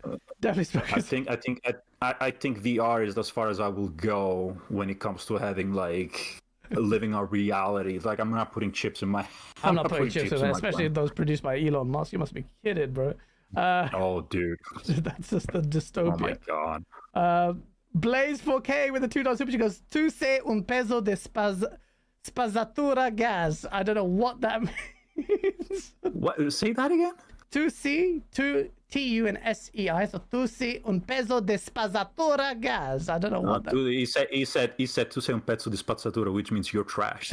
You piece of shit, Blaze. PlayStation, baby. Danny Fashion Fisher with a 2. Nah, Astrobot didn't win Game of the Year. It won Donu Game of the Year. I think you meant Sony Game of the Year. What is Donu Game of the Year? I think it's a typo. I mean Sony. But I don't think it deserved it. Blaze 4K. I know you. I know you liked Astrobot, and I know you're happy it won. No, listen, I liked Silent Hill more. So for me, I think Silent Hill 2. If Silent Hill 2 won it over Astrobot, I would have been perfectly fine. I wasn't expecting. I mean, Astrobot is a great game, but I was honestly more hopeful.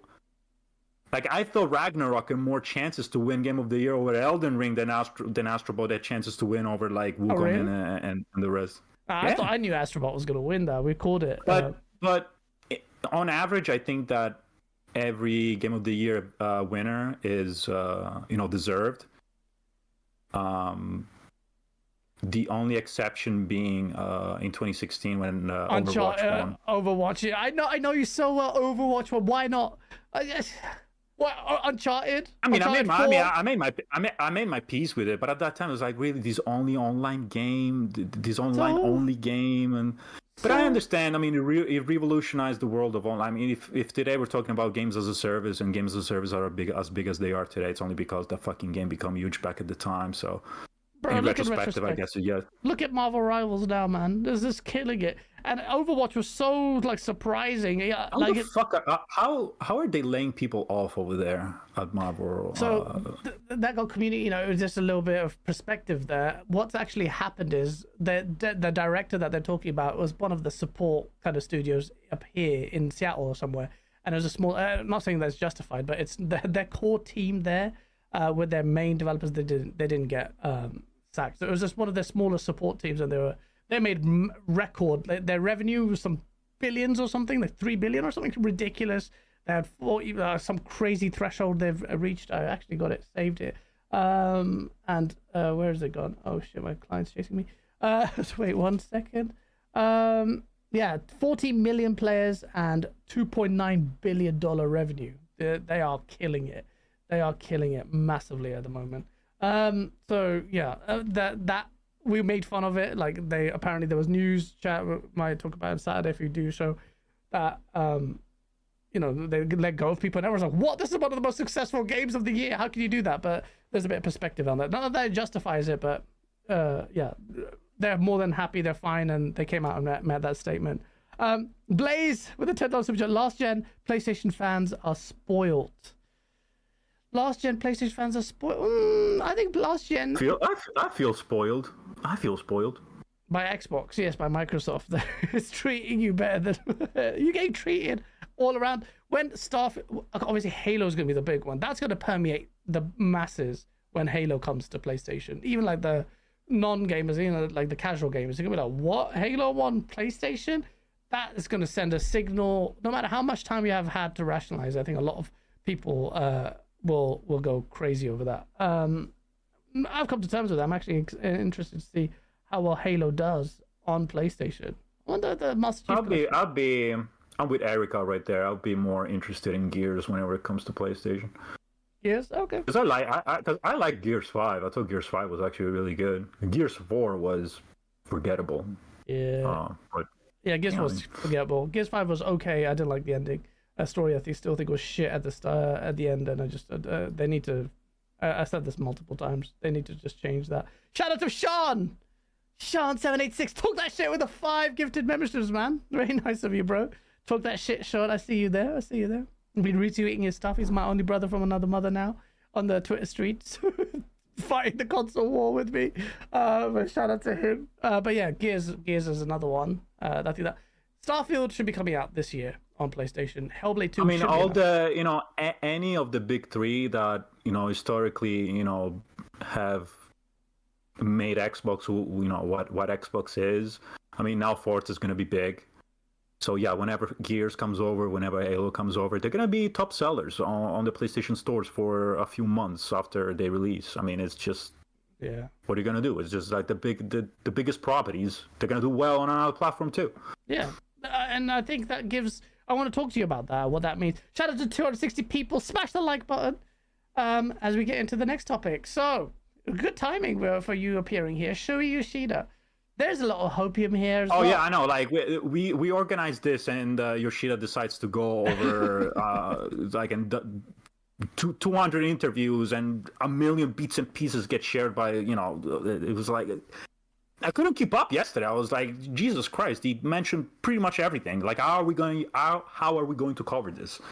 It is in bits and dribs and drabs everywhere. I think Colin Moriarty's interview was probably the best one. Most of it came from Colin, which I don't, I like him, but I'm not one of his Patreons, so I couldn't see it. So yeah, I think the clips. He did an interview where he mentioned that Jim Ryan pretty much put him out into the indies, head of the indies. Basically, he had a choice: it was like either get fired or go there. Yeah, either you do indies or you don't do anything anymore. But he added more context in Colin's podcast. Oh, it did? Pretty much the scenario was PlayStation was being criticized because indies were not doing really well.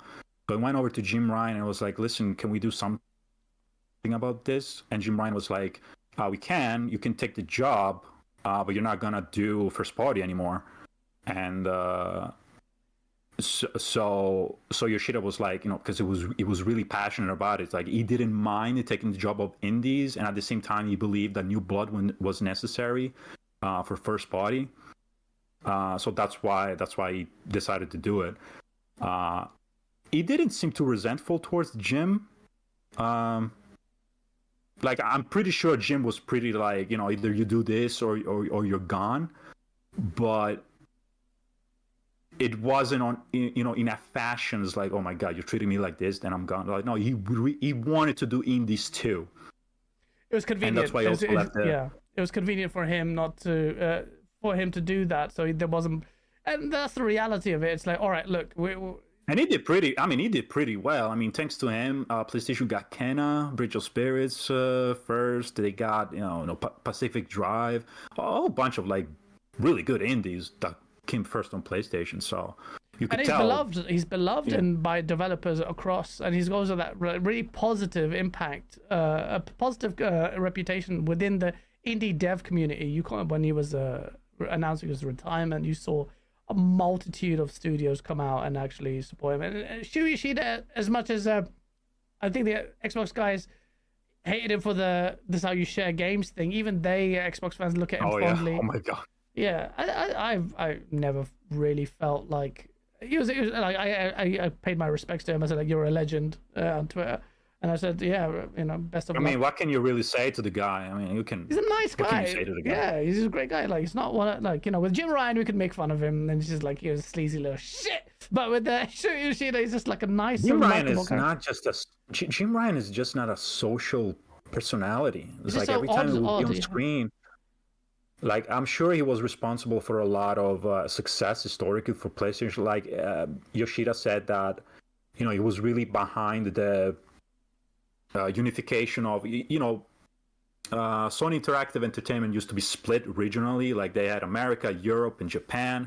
Yeah. So Jim Ryan was really behind the unifying everything and made the brand global with the the headquarters to the United States. Yeah. He was really the guy behind all of that. And it was also when Sony was starting PlayStation Studios, he was also like at the very beginning, like really behind building the first teams and stuff like that. So he had a long career at PlayStation. He had an important career at PlayStation, 30 freaking years. It's just unfortunate that the last 2-3 he had to, well, not only manage COVID, that was one thing. Yeah. Like the whole launch, and he did pretty good there, I gotta say, but managing the studios with the live service games and stuff like that, that's just, not great. That's going to be kind of potentially his lasting legacy, where he gets murked. And we're going to talk about Concord, because now the blame is being attributed to Shuhei Yoshida based on this. I don't think...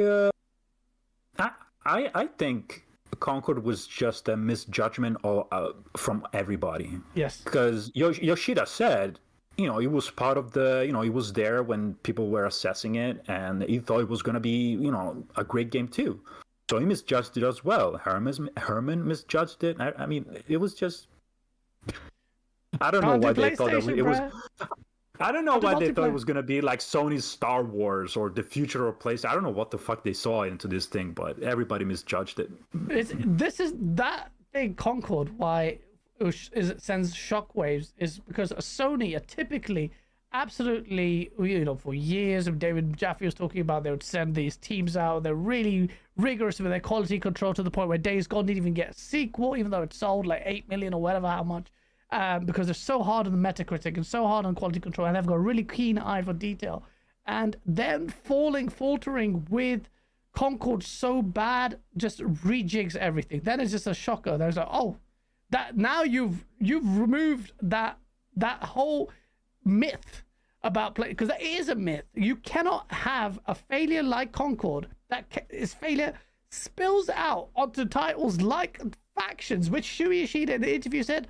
And I'm sure he's correct. That Factions 2 was actually a fun game, but because it wasn't monetized to be long term, Naughty Dog said, okay, they listened to Bungie, and then they canned it. The only thing that disappoints me about that Naughty Dog deal is, Naughty Dog is not a small studio. You have 958 employees in there. Like, you really cannot take 600 to work on Intergalactic and 358 to do whatever you want to do. It's just like, I don't know. This doesn't make sense to me. It's a big studio, and I know they rely on a lot of contractors as well. But this, I think, is a bit of a cop out to say that.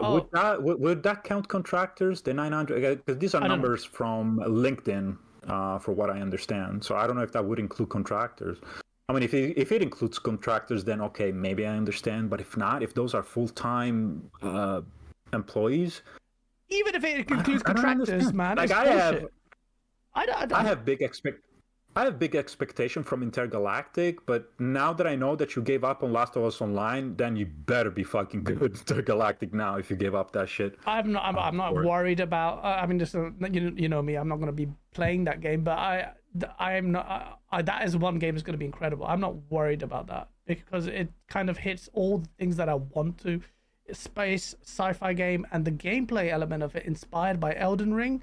And there have been, and the same thing with Cory Barlog and Druckmann have said the same thing, that they want to really, like, Elden Ring motivated them to really think about escaping the strictures of the limited game design that they're used to. I don't know. Apparently Bloodborne was some inspiration to The Last of Us Part 2. Really? Yeah. They said that I forgot exactly what element was inspired for The Last of Us Part 2. I forgot if it was like environmental or some artistically. I have to look back to it. But if you Google it, I'm sure you'll find it. But this was backed by statements previous, like 2 years ago. Actually, it wasn't the documentary. Actually, in the making of Last of Us Part 2, they mentioned that there is a section there. About I forget exactly what they said. Bloodborne? Yeah, I'm pretty sure. I cannot tell you exactly what of Bloodborne inspired them, but I'm 100% sure that's what they said as well. So if you hopefully, I don't know if you to check it out, but it's there. Yeah, but I think this one is a lot more meaningful because the statements came out. I think it was an open, like it was. I don't know what they'll do. I feel like it might manifest itself in less hand holding, a more kind of dynamic world building, because that's what Elden Ring is. It doesn't hold your hand. And it just shoves you into this massive world. The premise and the setting, there's the potential to be all of that. So yeah, exactly. That's what I'm thinking. That's what I'm saying. There's a lot there. Like, you're in space. Don't tell everything. Well, I don't know. Some of the vibes that were not that great, but some of the retro kind of sci-fi stuff, I don't want to lay it on thick, but have the intrigue in the world. And but space and like the future, there's so much like Cowboy Bebop and. As much as I hate Druckmann, I have to respect. It's like the craft and the Akira vibes mixed with Cowboy Bebop. It's like, bruh, of all the people making this game, why this bastardo? Like, get rid of him, fire him, give someone else. I'll buy this game. But that is what it is. Oh, man, we don't have to get into it. We talked about this privately, but I've talked about it publicly as well. But I just don't think people care about that topic anyway. I would love to speak to him, but I know exactly what would come out of his mouth because I know what he's like. But I'd love to be proven wrong. But it is what it is. But I've said it multiple times. I said it That game is gonna be great. Maybe King can hook you up. He took selfies and shook hands with him. I know. That's why I put him on my video. The pariah. He's like, he's a legend. I'm like, you piece of shit, King. I had to put him in the video after that. I was just like, I cannot figure out King. King is one I cannot figure out. No one can figure out King. He's so he speaks seriously so seldomly. Like 90% of the time when you hear this guy talk, he's laughing at his own jokes. It's like when I have difficulty understanding when he's not joking. That's the magic, man, King. It's the character that you play. People don't understand that. Like I don't know. I genuinely don't know as well. It's a weird one. But the Neil Druckmann, if a character or not, you're gonna get murked. Sean with the 11 months membership, he goes, hit that like button. Yeah, hit the like button, pieces of shit. Salute the motherfucking panel and the chat. Hey, Nicola needs to do a Kickstarter like DCG did and get himself a transplant. He's such a bastard. It's like the PC stuff. It's not gonna happen. I'm not getting a transplant and I'm not getting a PC. I'm happy where I am. Bastard, though. Shout out to Gravecast guy. I hope he's got his bottom set of teeth sorted as well. Bro, I held back making fun of him. I did laugh and I had to share his thumbnail, but he literally got his top teeth done and he had to push the video out. Xbox did. He literally looked like a whole horse, like a horse with the teeth. And did the whole. I was like, bro, you're literally how can you give me this? And I held back. I'm not a totally toxic piece of shit. I wanted to murk him so bad, but I'm like, the guy has never done anything wrong to me. This is the only guy I feel guilty about making fun of. Even though he's a grifter, I'm like, I don't want to, but he makes it so easy. Trust me. I was battling myself. I have my opinion on the whole thing with the teeth and the GoFundMe that he did, but tell me, man. This is a free space, man. I just think people that spend so much time shitting on this guy all of a sudden are like, oh, give this guy, help this guy out and stuff like that. It's like, I didn't get that. Really? I didn't get that. I don't get it. I didn't get that. I'm like, I'm not, bro. If I'm going to give money to people in Gaza, I'm not going to give it to this guy who wants to first to be sorted. You're gonna give whatever, $10, $20, $50 to this guy, and the day after you're gonna put him on a thumbnail with a fucking clown thing on his head and like talk shit. Like, just maybe balances the books, makes you feel better. You know what? I gave you money. Maybe it's still, yeah, but I don't know. It's weird. I found that weird. Gaming Forte, shout to you, man. We need to chop it up soon, man. It's been a long time. I don't even think you've been on this channel. Shout out to you with the $5 super checker. Screw the console war. I was attracted to this stream by that amazing thumbnail. Great content as always, Gaz. Thank you, man. Bro, people were very happy. They're like, oh shit, we need to see these two together, bro. And we got. I gave you a million pictures for the thumbnail, and you chose the one that I liked the least. But is there a good pic? I thought it was a good picture. I was like, my graphic designer was like, there's smart photos of him, man. I don't know why he doesn't put that on his freaking. I think you actually have changed your Twitter profile. I did yesterday. I tried to change my profile picture, and I was like, there's something too iconic about the one that I have right now. It is a bit iconic, though. I will say that there's a bit of that image there. That's why I don't seldom change my image. If it's one day, it has to stay for at least a year. If it's a good one. Rambling Entertainment with a 5. So, ladies, how are you feeling about Xenoblade finally catching up to last-gen game physics like Spider-Man 2 and Starfield? What? I haven't played Xenoblade. Apparently, Xenoblade is an incredible game with a story that will make you cry at the end. It's not your typical JRPG that. And I never played. I know nothing about Xenoblade. So it was. I think it was Gene Parker was talking about it, and I was just like, oh my god, I can't. Time, man. That's why I need a handheld. You know, PlayStation released a handheld. Like the Portal is different. I want a native hand, and they are. That the PS6. I may not buy a well, I'll probably end up buying a PS6 day one. But if they do, you're not. Why are you lying to yourself and to us? You're not buying a PS6. I bought a PS5, which I gave away. But I will buy a PS6. Why not? What are you gonna buy just to give it away to your brother? Unless it's day and day. Unless it's day and day, which I don't think is coming. We'll talk about that very quickly because a lot of people are talking about this shit. And I've seen like a lot of which I've collected. Hopefully, it manifests itself. these receipts. Max, meaning they don't always. With the $6 or $7 Canadian, first party used to mean exclusives that take advantage of consoles. Xbox first party is essentially marketing rights for multi-plat titles now. I mean, yeah, but it's true. It's right now they're timed. But later on they won't be timed. The reason why they're timed now. Some are timed, some are day and date. It's like it that's depends. a transitional period. That will change, Nick. Yeah, you're right. It's transitional. But you might see at the start of next gen some purposely timed stuff to help push the whatever the next box is. That's one thing that drives me crazy. And both Sony and Xbox use this excuse, which I found fucking ridiculous. When they say, when PlayStation puts games on PC, like 1 year, 2 years, 3 years later, they're like, well, we do this so we entice the PC audience to maybe consider a PlayStation one day. Oh, this is what you're getting over here. And the same thing Xbox is doing. Oh, we're putting games on PlayStation, so maybe they get enticed to the Xbox. This shit does not work. The moment you put your games on another platform, you're only reinforcing the roots of that audience in that other platform. Like, there's no chance in hell that they're gonna come over. Oh, Horizon Zero Dawn was great, so now I'm gonna buy a PS5 to play Forbidden West. That shit doesn't happen, and I fucking hate it. I think it does not work. Well, this is what Shuhei Yoshida was saying. So Shuhei Yoshida was saying, I know he said it, and I disagree with it. This shit does not work. So Colin Moriarty did a little smug "I told you so," and I think the timeline right now suits him, maybe, but in the future we'll see. Did you see his video? I saw clips of it. I haven't seen that. You shared it. The Icarus flying close to the sun. Uh-huh. I thought it was a bit pompous. I will give him. The delivery was really good. I liked that. It was well done. You know the copium bit. I saw the clip of the cope. Let's cope. I'm like, by trying you, and I know him so well.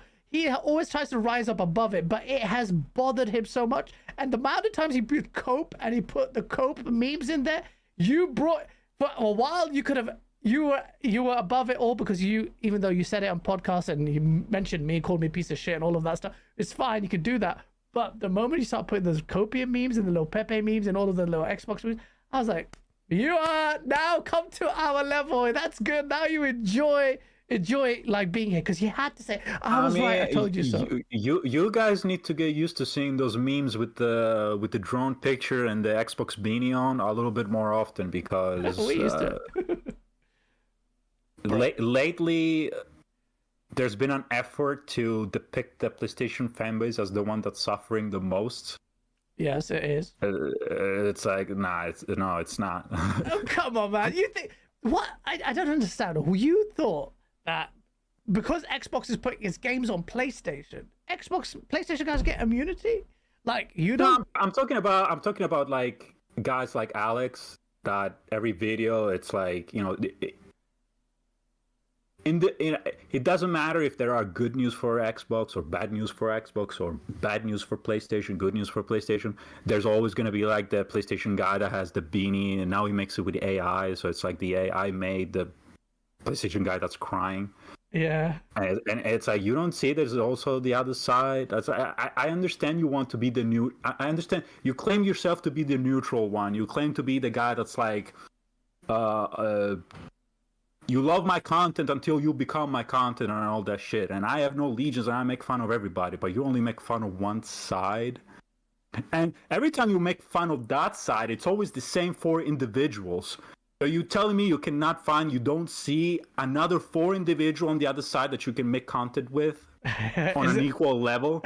That doesn't make any sense. I mean, the salt, I mean, well, let's be honest. We are very tiny niche in this space. Like, we're the hardcore nucleus in the console space. So in terms of content creators, that's quite narrow. Like, we are very like niche. Like, we are. I mean, I understand. This is the crumb side of stuff, and I understand that. So it's hard. Like, as someone who like salt mines, even like on, who you can count on your fingertips how many people there are. So it's not like there's that many to pick from. Alex does have a PlayStation guys just have. I don't understand. I can't convince you of this, and I know there's there's no symmetry as far as I'm concerned as a result because of this more PlayStation fans. Just the way the content creators are, how the communities are fashioned. You won't agree with me, but I don't know. I would like to think that an outsider looking in would still say, yeah, those PlayStation guys are pretty crazy. I think that's what they would say. But I'm not an outsider. I'm too into the matrix to even make that objective statement, if there is one. But we'll see. The Incredible Leaf for the £5 super chat. Thank you, man. Because Gaz, if you got the Elon chip, he'd force you to enter into the White House strapped. Why? For the memes. P.S. I need a business lawyer. That you? What? I'm not a business lawyer. Property lawyer. They're very different.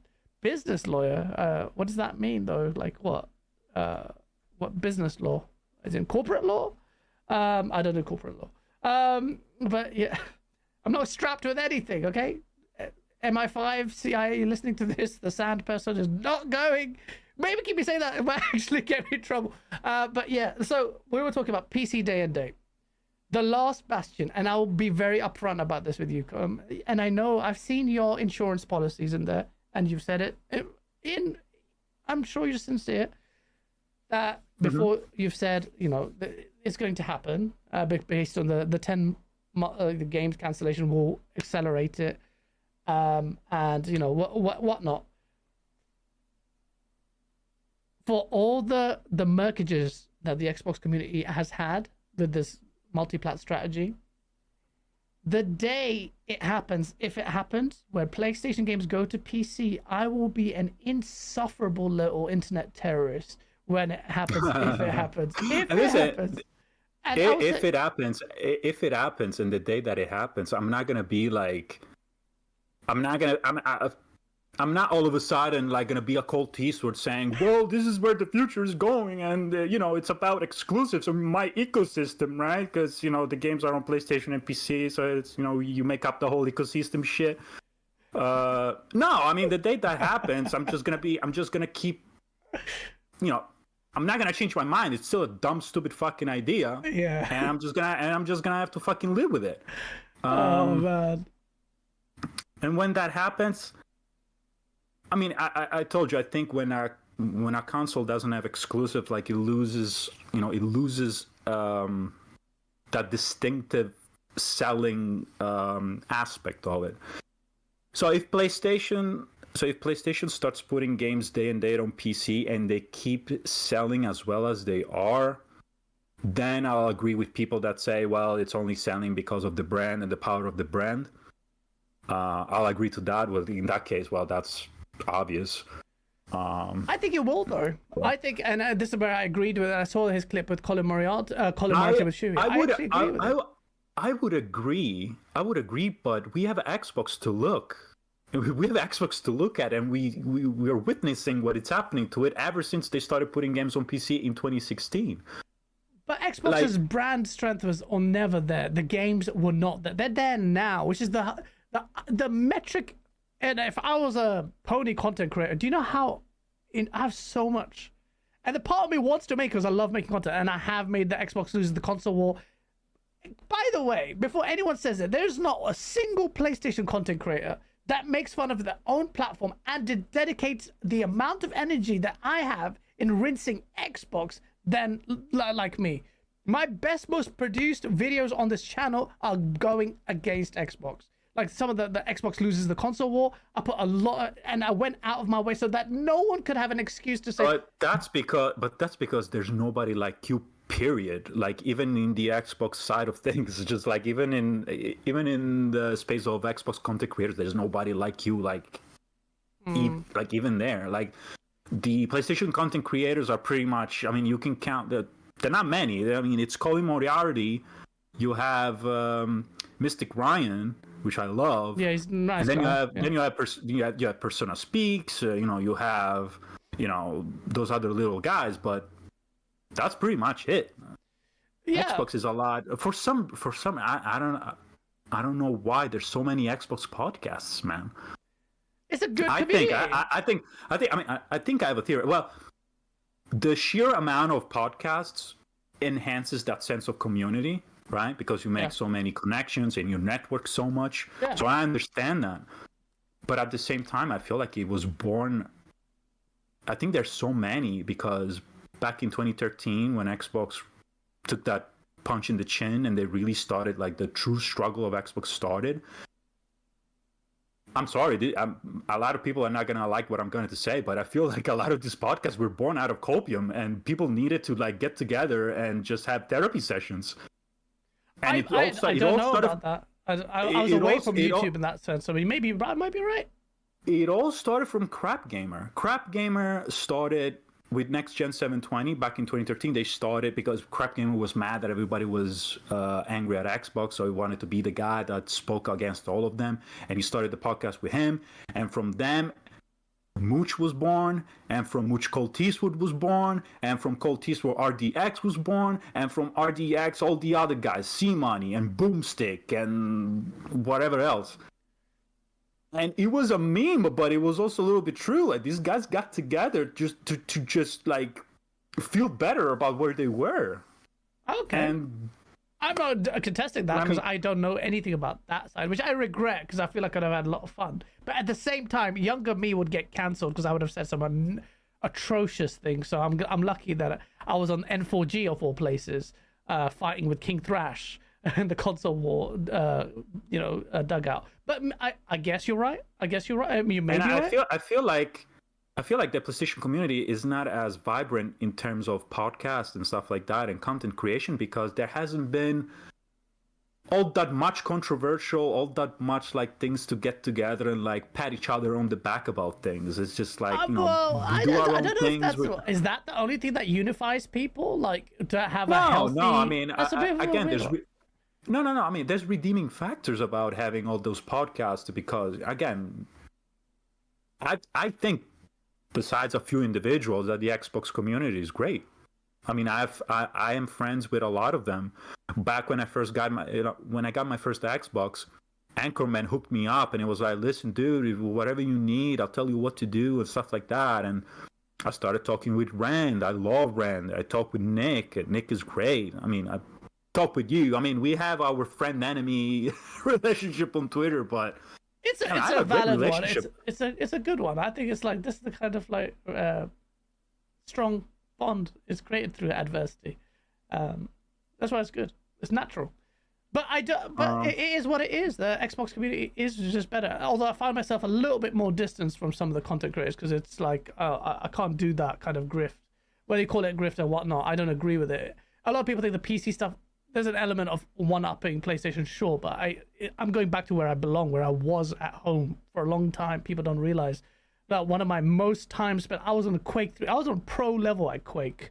I was literally second half last year, I was on PC.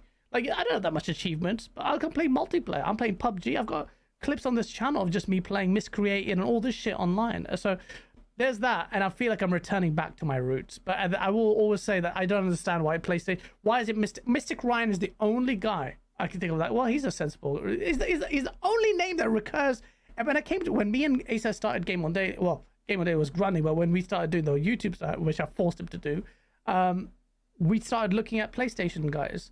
And me and him were like, all right, we can't just... Because there's Xbox slant because of me. Where's the PlayStation guys? And we just did a whole, like, audit of, like, okay, this channel, and they were like, they're shit. That was the big Mystic Ryan is really good. Ryan, he's great, and for the longest time he didn't want to do podcasts, but I think he started recently with Spawnwave. Really? Okay. I think so. He does a podcast now with Spawnwave. I always wanted him to do a podcast with Rand. And be like a PlayStation and Xbox podcast. Those two would be really good, actually. I'd be like, these two guys are fucking phenomenal. So I'll podcast with these two. Imagine like Mystic Ryan covering PlayStation and Rand covering Xbox, and that's actually having a podcast. This guy, I told Rand multiple times. I was like, dude, that shit would be fucking fire. I think that would be good. They're both sensible as well, and they don't do any console war stuff. So that would be actually a really good shout. I don't know. Stage 1X, thank you with the $2 super chat. Bullshit, Nick. Alex just did an Xbox's bad video today. Oh, the first one after 50 videos that he made against PlayStation. Congratulations. Yo, he's unbiased. Wow. All right. The Incredible Leave. Jesus Christ. The Incredible Leave with the 5 if Xbox hold off on third party. You think PlayStation fans might have got a Series X quietly as a complementary console for exclusive, like how Switch is. Actually, if they stay third party, I think they would get a Steam machine, as a Game Pass machine, which is what that would be. Or maybe the, I don't know, USB stick or whatnot, whatever the flip it is. Because the value is so much. I don't know how... I mean, now they don't have to do that. You can buy the game full price for whichever games you want. But Game Pass is finally coming to the fore right now in terms of the value. What would you say to that, Nick? Do you think that if Xbox was remained exclusive, would it result in more Xbox sales? Would you be compelled to buy an Xbox and Game Pass as a result? I would. Yeah, I would. Yeah. I mean, you're telling me that. Doom, the Dark Ages. I'm gonna miss out on that. I gotta get. Of course, I would. I mean, I bought an Xbox before to play Ori and the Will of the Wisp. You think I'm not gonna? You think I wouldn't get an Xbox to play Doom and the Dark Ages? Of course, I would. No, absolutely. It's ridiculous. This is the crazy part about it. They finally got their ducks in a row. But I will say this: a lot of people, this bullshit, Nick, about, and I know, sorry, I'm mindful of the time.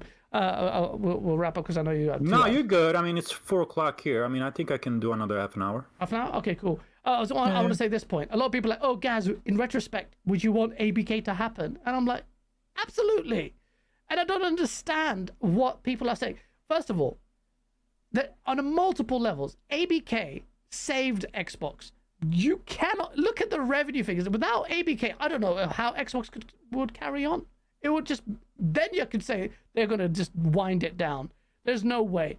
Xbox. That I agree with. I think if ABK failed, Xbox would be done for.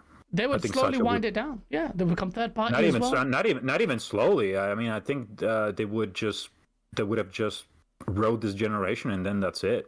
Not even going the third party route. I think they would just potentially, yeah, just call it out quits. The consoles are not selling at all, and you've got nothing going on now because of ABK.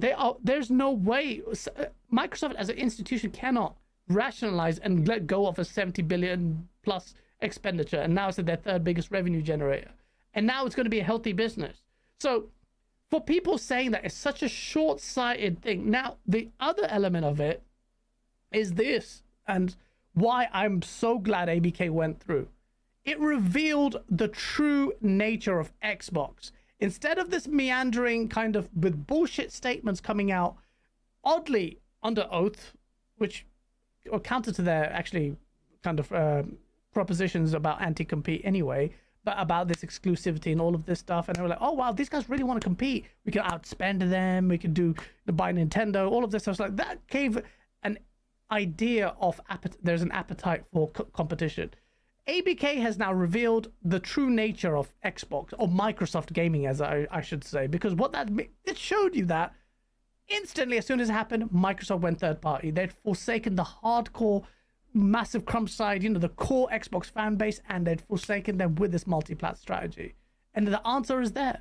So for me, it's like, oh, right. So instead of continuing to rally behind the Xbox console, whatever it was, the platform at the time, you've done the speed run and you've given me the answer there. So ABK is great for disclosure. We finally got sped up by multitude of years that this is what Microsoft as an industry wants to do. It doesn't really have an appetite to compete like how I wanted it to, which is annoying because I don't know who else will step up, and I'm praying somehow Steam or someone does it. I don't know who's going to do it.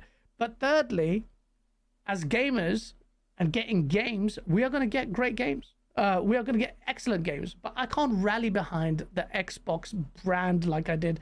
I'll only do it for console wars to shit on, obviously, PlayStation guys, but I mean, that's it. It's like, why would I not want ABK to go through? So a lot of Xbox guys are actually falling into the trap. The PlayStation guys, like you, are saying the trap, say, oh, the ABK was do you really want ABK to go through? And I'm like, of course, if you're an Xbox fan, of course you wanted ABK to go through. Otherwise, your Xbox would be dead at the end of this generation. It would be finished. So Well, a lot of Xbox. I mean, your opinion is your opinion, but you have to admit that a lot of Xbox guys, in retrospect, wouldn't want the BK to go through. But they're stupid. Because Absolutely, they would. They were expecting something different. They were vouching for it for reasons that didn't come to fruition. And I was vouching for it for like I told you yesterday on Twitter, everybody was blindsided by this. PlayStation guys didn't want it. I didn't want it. Yeah. But it went through, and Xbox is now we are getting what we were getting before and more. Xbox guys are getting what they were getting before, and that's it. So, and they'll continue to get it, as opposed to the generation and hope. Oh yeah, I mean, of course, PlayStation is not going to do third-party, deals and take them away from Xbox. Well, that's for sure. Well, one of the things also that Shuhei Yoshida, I actually want to double back on, is this PC day and date thing very quickly. A lot of Xbox. Sorry, we're double backing on this, but I need to get your thoughts on it. That's fine. That's fine. People think that my view is actually a little bit in a middling thing. Shuhei Yoshida, the people, J-Dub, of course J-Dub would be celebrating. He said, yo, it's confirmed PlayStation is not doing... He's such a troll. He says PlayStation's not doing day and day anymore. It's confirmed. And I saw so many people actually go on with that.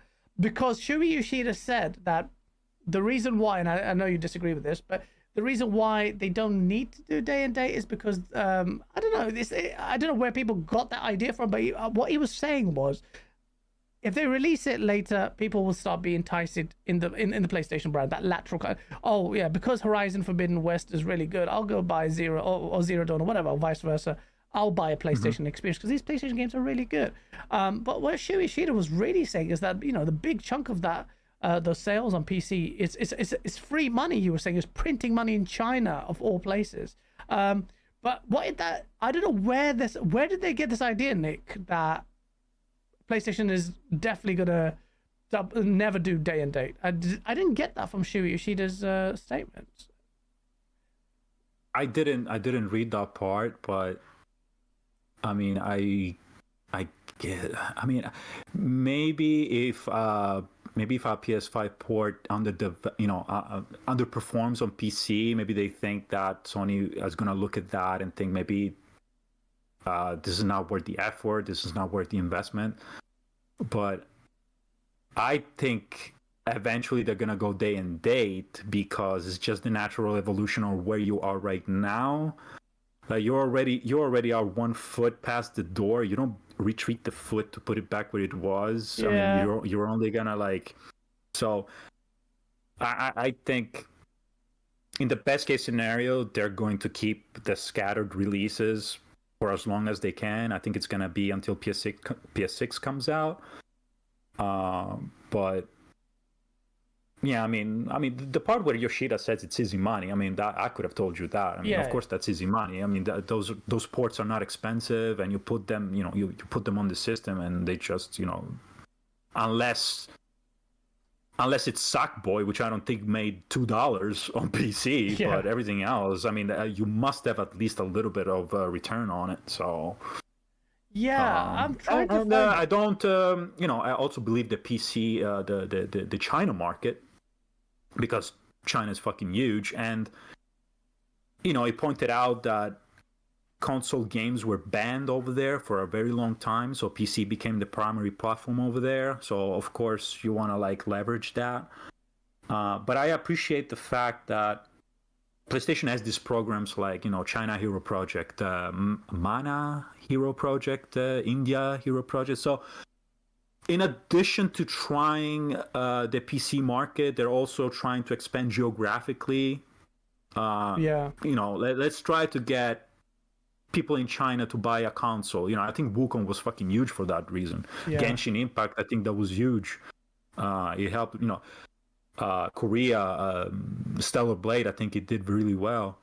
I think we haven't really seen the fruits of India Hero Project and Mana Hero Project, but to me it's all secondary, all that stuff, but I appreciate it, knowing that it's in the background and that's what they're also working on. Because those are huge fucking markets. I mean, India has 2 billion people living in it. China, almost 2 billion people in there. And look how much Chinese producing the quality. You've got Black Myth. You've got Tides of... Games coming out of China have been insane. Like, what the hell? It's amazing. Not many, but they've been... Wukong is phenomenal. That game with the bunny and the big fist, I think it's called Fist. That little Metroidvania was brilliant. Genshin Impact is huge. Now you're gonna have Lost Soul Aside. I mean, there's a lot of incredible products coming out of there. Yeah, no, absolutely. China's massively killing it. Apparently, chat said that he explicitly said that the game's not coming day and date. Is that what happened? I don't know if that. I doubt that he would say something like that, because you never say never. Yeah, I don't think that's like we learned from Phil Spencer. Yeah, well, exactly. Because yeah, exactly. Don't do that. I don't know if that was going to happen. To be honest with you, I said my first appearance on RDX, PlayStation strategy is perfect. When it comes to their policy of getting people guessing about when, like this, like the Rockstar thing with GTA 6.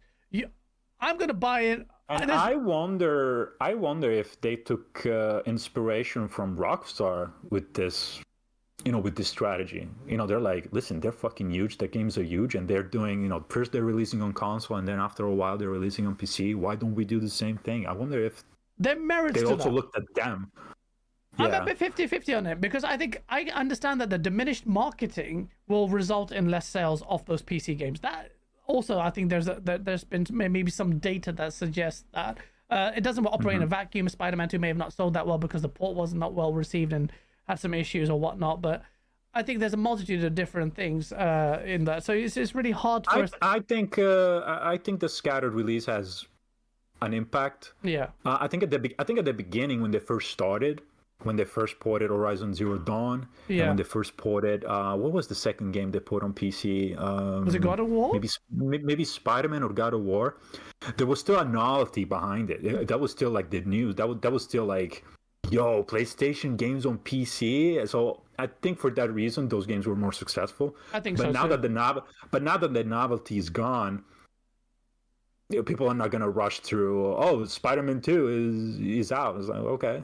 Yeah, exactly. So, and that's what may make PlayStation, Sony can reconsider and do day and date, because now they're seeing diminished returns because of that. Yeah, that's what that. As a PlayStation fan, that's what scares me. It's like, oh man, shit, maybe the novelty is gone. So to reinvigorate that novelty, that we gotta introduce day and date. So, at the same time, Nick, I don't think it makes the bot and PC guy, whatever you want to call me now. I don't even know what I am now anymore. You just call me trans now. Is very platform fluid. Platform fluid, yeah. No, actually, I'm just PC, but yeah. Other than Mad Max and Lost Odyssey, I'm PC fully now. I was gonna say, I don't think it'll make a difference. I think with Xbox now, I don't know what they're... Well, this is not... We haven't got the time for it. But what I was going to say is, with whatever Xbox is going to do next gen, I don't even know what it happens, is bowed out of the console. You think if PlayStation started day and date with PC, they would still sell just fine? They would still... I imagine it would, because I think PlayStation's brand strength is so strong. Like, if I talk to people, like the people that I know that own PlayStation, a lot of them are mainstream gamers. They're casual gamers. They... COD, FIFA, that's what I are. And everyone I know owns them. My cousins, everyone. And if I told them it's got on PC, they were like, what? PC? Like, PCs are quiet. I think a lot of PlayStation guys are scared because they see what happened to Xbox, and they just don't want it to happen to PlayStation. I don't think that's a fear that's founded in reality, I'll be honest with you. I think games are changing, though. Xbox fans are really hoping that shit happens, because for some reason in their mind that would equalize anything with Xbox. It won't equalize it, but it's the best part of... Look, every PlayStation guy is celebrating, going mad, rinsing people, and they're going out there saying it's not happening. From Portorock to J-Dub to everyone, to your Reforges, to what's his name? I forgot his name. MBG. It is a thing. It's not just an Xbox thing to redress the books, which won't necessarily... Look, I'll be honest with you. I've put it in the video out there. Xbox lost the console war. That the loss has happened. That's recorded in the history books. That's done. You have to be fair. You can't just go in, oh, we're going to get your money now. Okay, there's an element of truth to that, but that doesn't... That refashioning your argument, oh, well done, thank you for paying for my Game Pass. Yes, Game Pass is more sustainable. That's a serious point.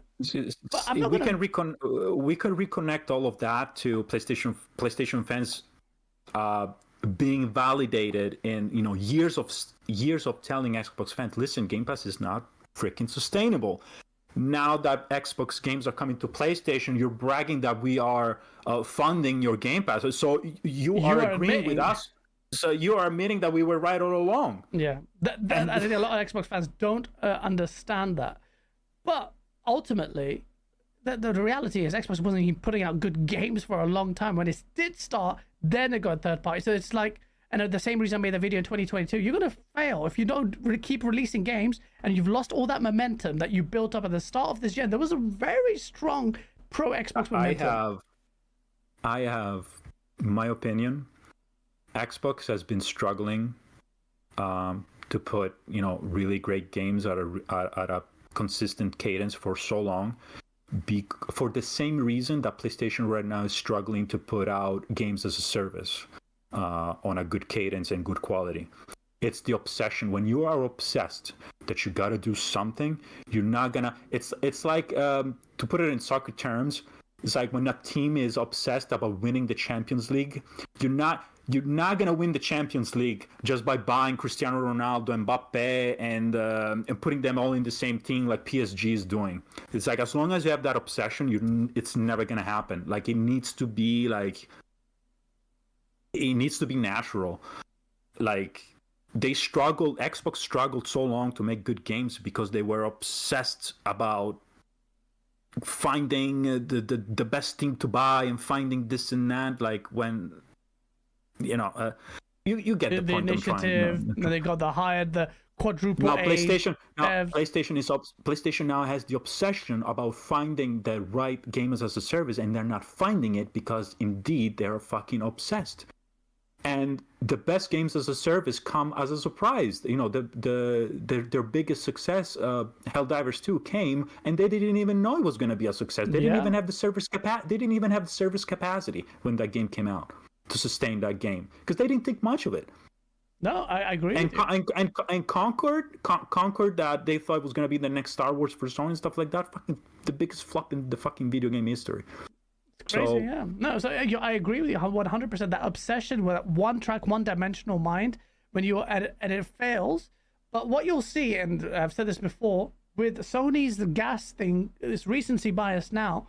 But what will naturally happen is Sony will find its feet with natural growth into the multiplayer space. And what's going to happen is, and you will see it, there's 100% a win coming, which is why I'm not writing out Marathon. That might be a forced endeavor, and I think for like the stuff that Jason Schreier is saying is not that great, but there is a win to be had, and I genuinely want PlayStation to do well with multiplayer. I think Fair Games is failing for sure. I feel like that game is gonna suck ass. It's the same. It's the same. It's the same blueprint of Concord. The characters look the same. The fucking color of the background looks the same. It's all purple and yellow. The marketing, the marketing rollout has been the same. Marathon, we still don't know much about. Marathon is from Bungie, and man. The only saving grace, I think, is going to be from the fact that people know it's coming from Bungie, and Bungie has a good pedigree of, even though lately they have, Destiny is really not doing great, but yeah. I think other than that, personally, I would be fine if PlayStation was like, listen, we have MLB that's doing fine, we have Gran Turismo that's doing fine, and now we have Helldivers. We're good. But it's not gonna happen. I do that. That was why do you do? I would hate that. That's a nightmare. And now you're like, oh, guess who are you to hate something on PlayStation? Of course you'd hate what is a sure thing, but because I'm not just personally I'm not a multiplayer guy, man. I'm just but you're a PlayStation guy. You should want the best for the platform holistically. And if Xbox guys, the same thing we say about, you know, like Cognito's just one game that they need to branch. Now Xbox is more successfully doing what PlayStation's failing to do in terms of diversity of its portfolio. Everything on Game Pass, everything on this roadmap. All these games are single player games. All the single games are okay. Avowed is not a stellar, it's 80. One Metacritic score away from it'll be viewed differently, but that's good. Hellblade 2, I loved it. It may not have been stellarly, but it was great. Starfield, definitely overhyped for game of the gen, but still a great game. Then you've got all these single player games like what the next Gear is going to be good, a Fable's going to be good, Clockwork is going to be shit. Like, oh, what are we talking about here? And Xbox is doing that contrary to what the argument about Game Pass is going to be a gas machine. They have done successfully single players, or the proof of the pudding, but everything looks good with Perfect Dark, all this stuff. And PlayStation, we're like, oh, I'll be okay with MLB. Come on, man. If I was a PlayStation hardcore, I'd be pissed at what you just said. But I believe in it, Nick. I will still, and people, Xbox guys make fun of me. I believe in PlayStation doing multiplayer, and they could destroy. And I'll say again, they can destroy COD. I don't know where this idea that COD will persist forever is bullshit. They can destroy COD, and I pray COD gets murked in the next 5 years. But if you could deliver a third-person freaking SOCOM that's really good, you think the zeitgeist can't change? You think that Call of Duty will remain forever? Impossible. I can't wait till the day COD dies, and I hope it's Battlefield that kills it. Yeah, I mean, I'm saying personally, like, I'm not a multiplayer guy, so I don't care if they come up with good games as a service or not. But from the outside, I can say, well, yeah, I mean, they could have made smarter decisions with older IP. Like, instead of fucking funding a God of War live service, why didn't you give Bluepoint the SOCOM IP or the Resistance IP? Even though it wouldn't be like the game I rushed to first. I mean, it would have been pleasing to the eye to me if I saw that happen instead of what happened. So, this is the few things that pisses me off when Portrox and other people are just like downplaying I'm not a massive Resistance fan, but I would be hella happy about Killzone. Killzone got a 92 Killzone. I guarantee you the shittiest Resistance game, live as a service game, would have done better than Concord. Yeah, absolutely. The shittiest Resistance multiplayer game would have done better than Concord or Killzone or whatever. SOCOM. I think there's avenues there. I think you just need passionate team to do it, and you could kill the game. Yeah. Silver lining is they came out and they said they're going to invest more into family games because Astrobot was a success, so more family games, and they're also looking to revive old IP. So they said that? Let's take that for. They said that they're going to look into their older IP. Who said that? So they recently. Was it the last earning calls? I think it was Totoki or Herman Holst. Yeah, they said that they were going forward. They were going to look into their older intellectual properties. That's really good. So that's a U-turn from them saying they didn't have enough legacy IPs to revisit. Remember before that, like a year or two ago? Yeah, I mean that's an older piece of news, but yeah, just more recently they said that they were going to tinge from their back catalog more. I think how I think it's going to happen. PS6 gen, you're going to start seeing the Killzone and SOCOMs and stuff. I know this is like hopium. You got Xbox, you're a putty now. But I think it will happen.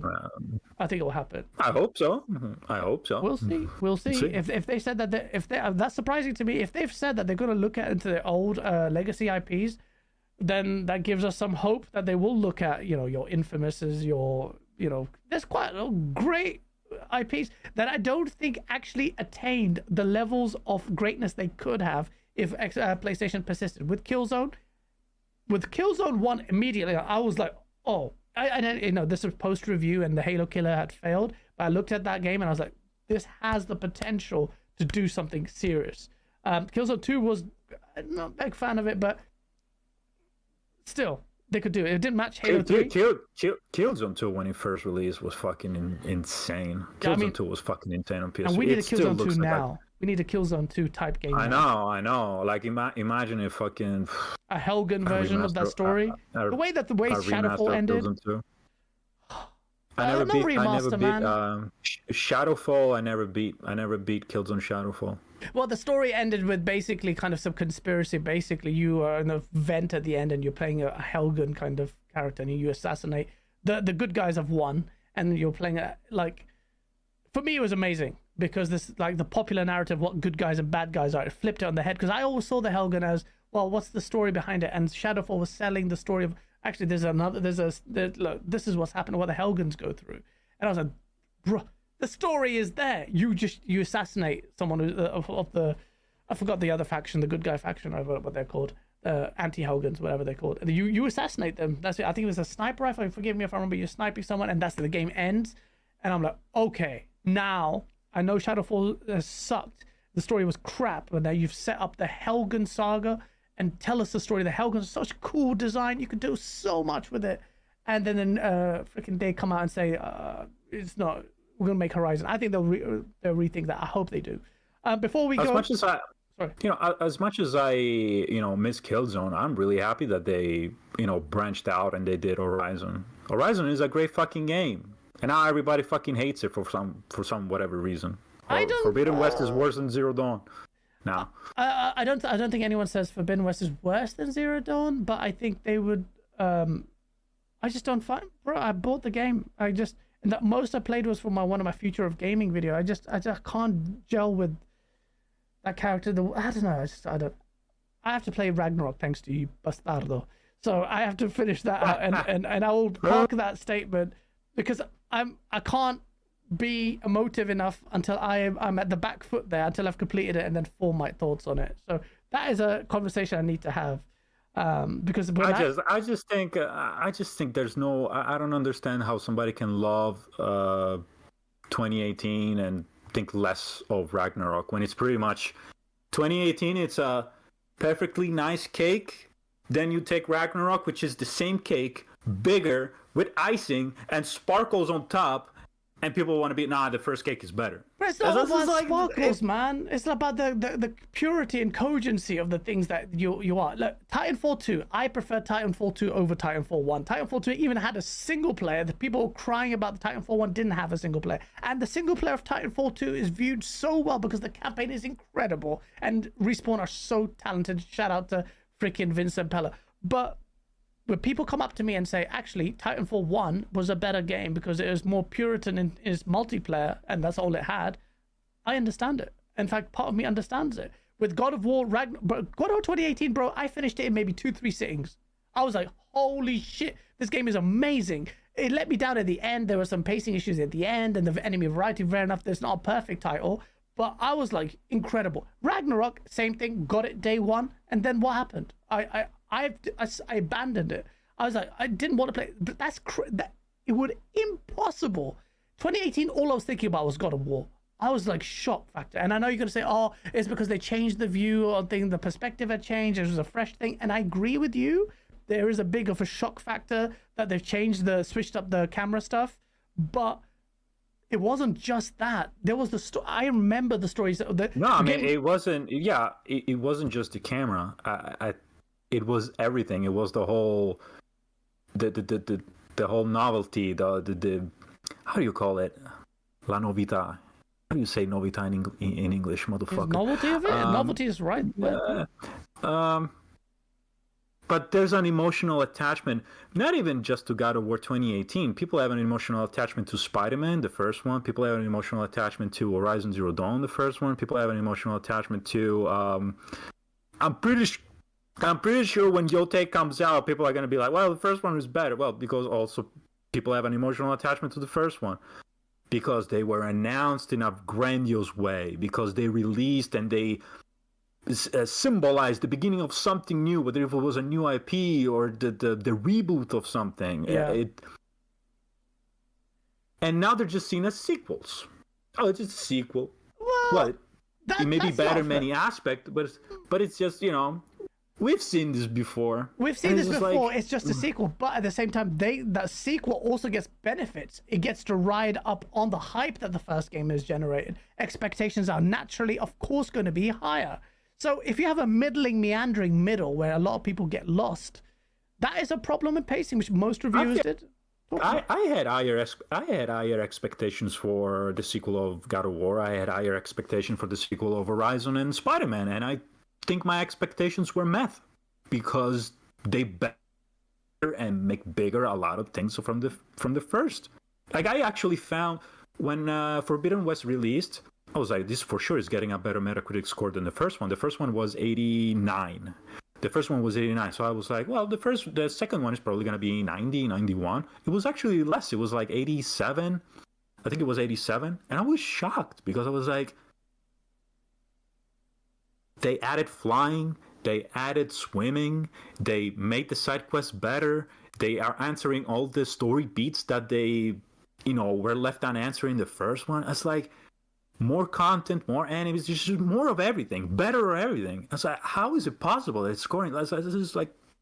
Well, I mean, more is not necessarily better as well. You have to sculpt your title. I'm sorry, I know you have to head out. So, we can wrap it up if you want. It's all right. Yeah. You sure? Okay. Sorry about that. I know you're like 15 minutes now. We've got half an hour. No. What else is left to talk about? Well, we were going to say GTA 6 and Xbox third party. I think we covered everything, really. I mean, I think we talked about, indirectly, we didn't exactly introduce the topic, but we talked about Xbox going third party a bunch. And GTA 6, GTA 6 also we kind of talked about. But what can we say? Like, we talked about the frame rate and what we expect, what the frame rate is going to be. I'll have to do the timestamps in a weird way, but we did cover it. So I think we've covered it. You're gonna struggle. I think this has been a little bit all over the place. You're gonna struggle with the timestamps. When I struggle with the timestamps, is a sign of a good show. This shows that the conversation has been really organic. I feel so. Exactly. Exactly. And honestly, it's been lovely. Before we go, let me read the super chats. We got the incredible Lee for the £2 super chat because dumb people think Xbox need to go third party. Well, Xbox do need to go third party because they have. Xbox thinks it needs to go third party. I don't think if they had the ride the way, but their financials must be atrocious. Obviously, with Activision Blizzard, they're the only reason why they're going. So whether or not that's the case, well, Microsoft thinks it does. And incredibly, again with the 5 says the reason I doubt PlayStation Day to Day is because Sony can always rely on console sales from the loyal fan base, but they cannot guarantee PC game sales. That's also true. And we've seen big titles like Spider-Man 2 not do as well on PC, and there's no guarantee there. Whereas with on PlayStation, it sold a shit ton. So yeah, I agree with you there, and I don't think they need to go. Although I don't think it'll hurt them. They're obviously squeezing as well. I don't know. Sometimes I think that they need to go. Sometimes I feel like based on the statements that they're saying and Jim Ryan saying consoles are not enough, and then all of that, they're doing the squeeze, and then Shuhei Yoshida says we need to do PC ports and remasters if you want to see sequels of games. So I'm like, all right. So obviously the budgets your margins are really thin, so maybe you are right. And now then I think, well, I don't know. I don't have the answer to this one. I don't know when they're going to go day and day. I can't commit to a date. It sounds like it's inevitable one day, and the other day I'm just like, I don't know. I cannot pretend to know the answer.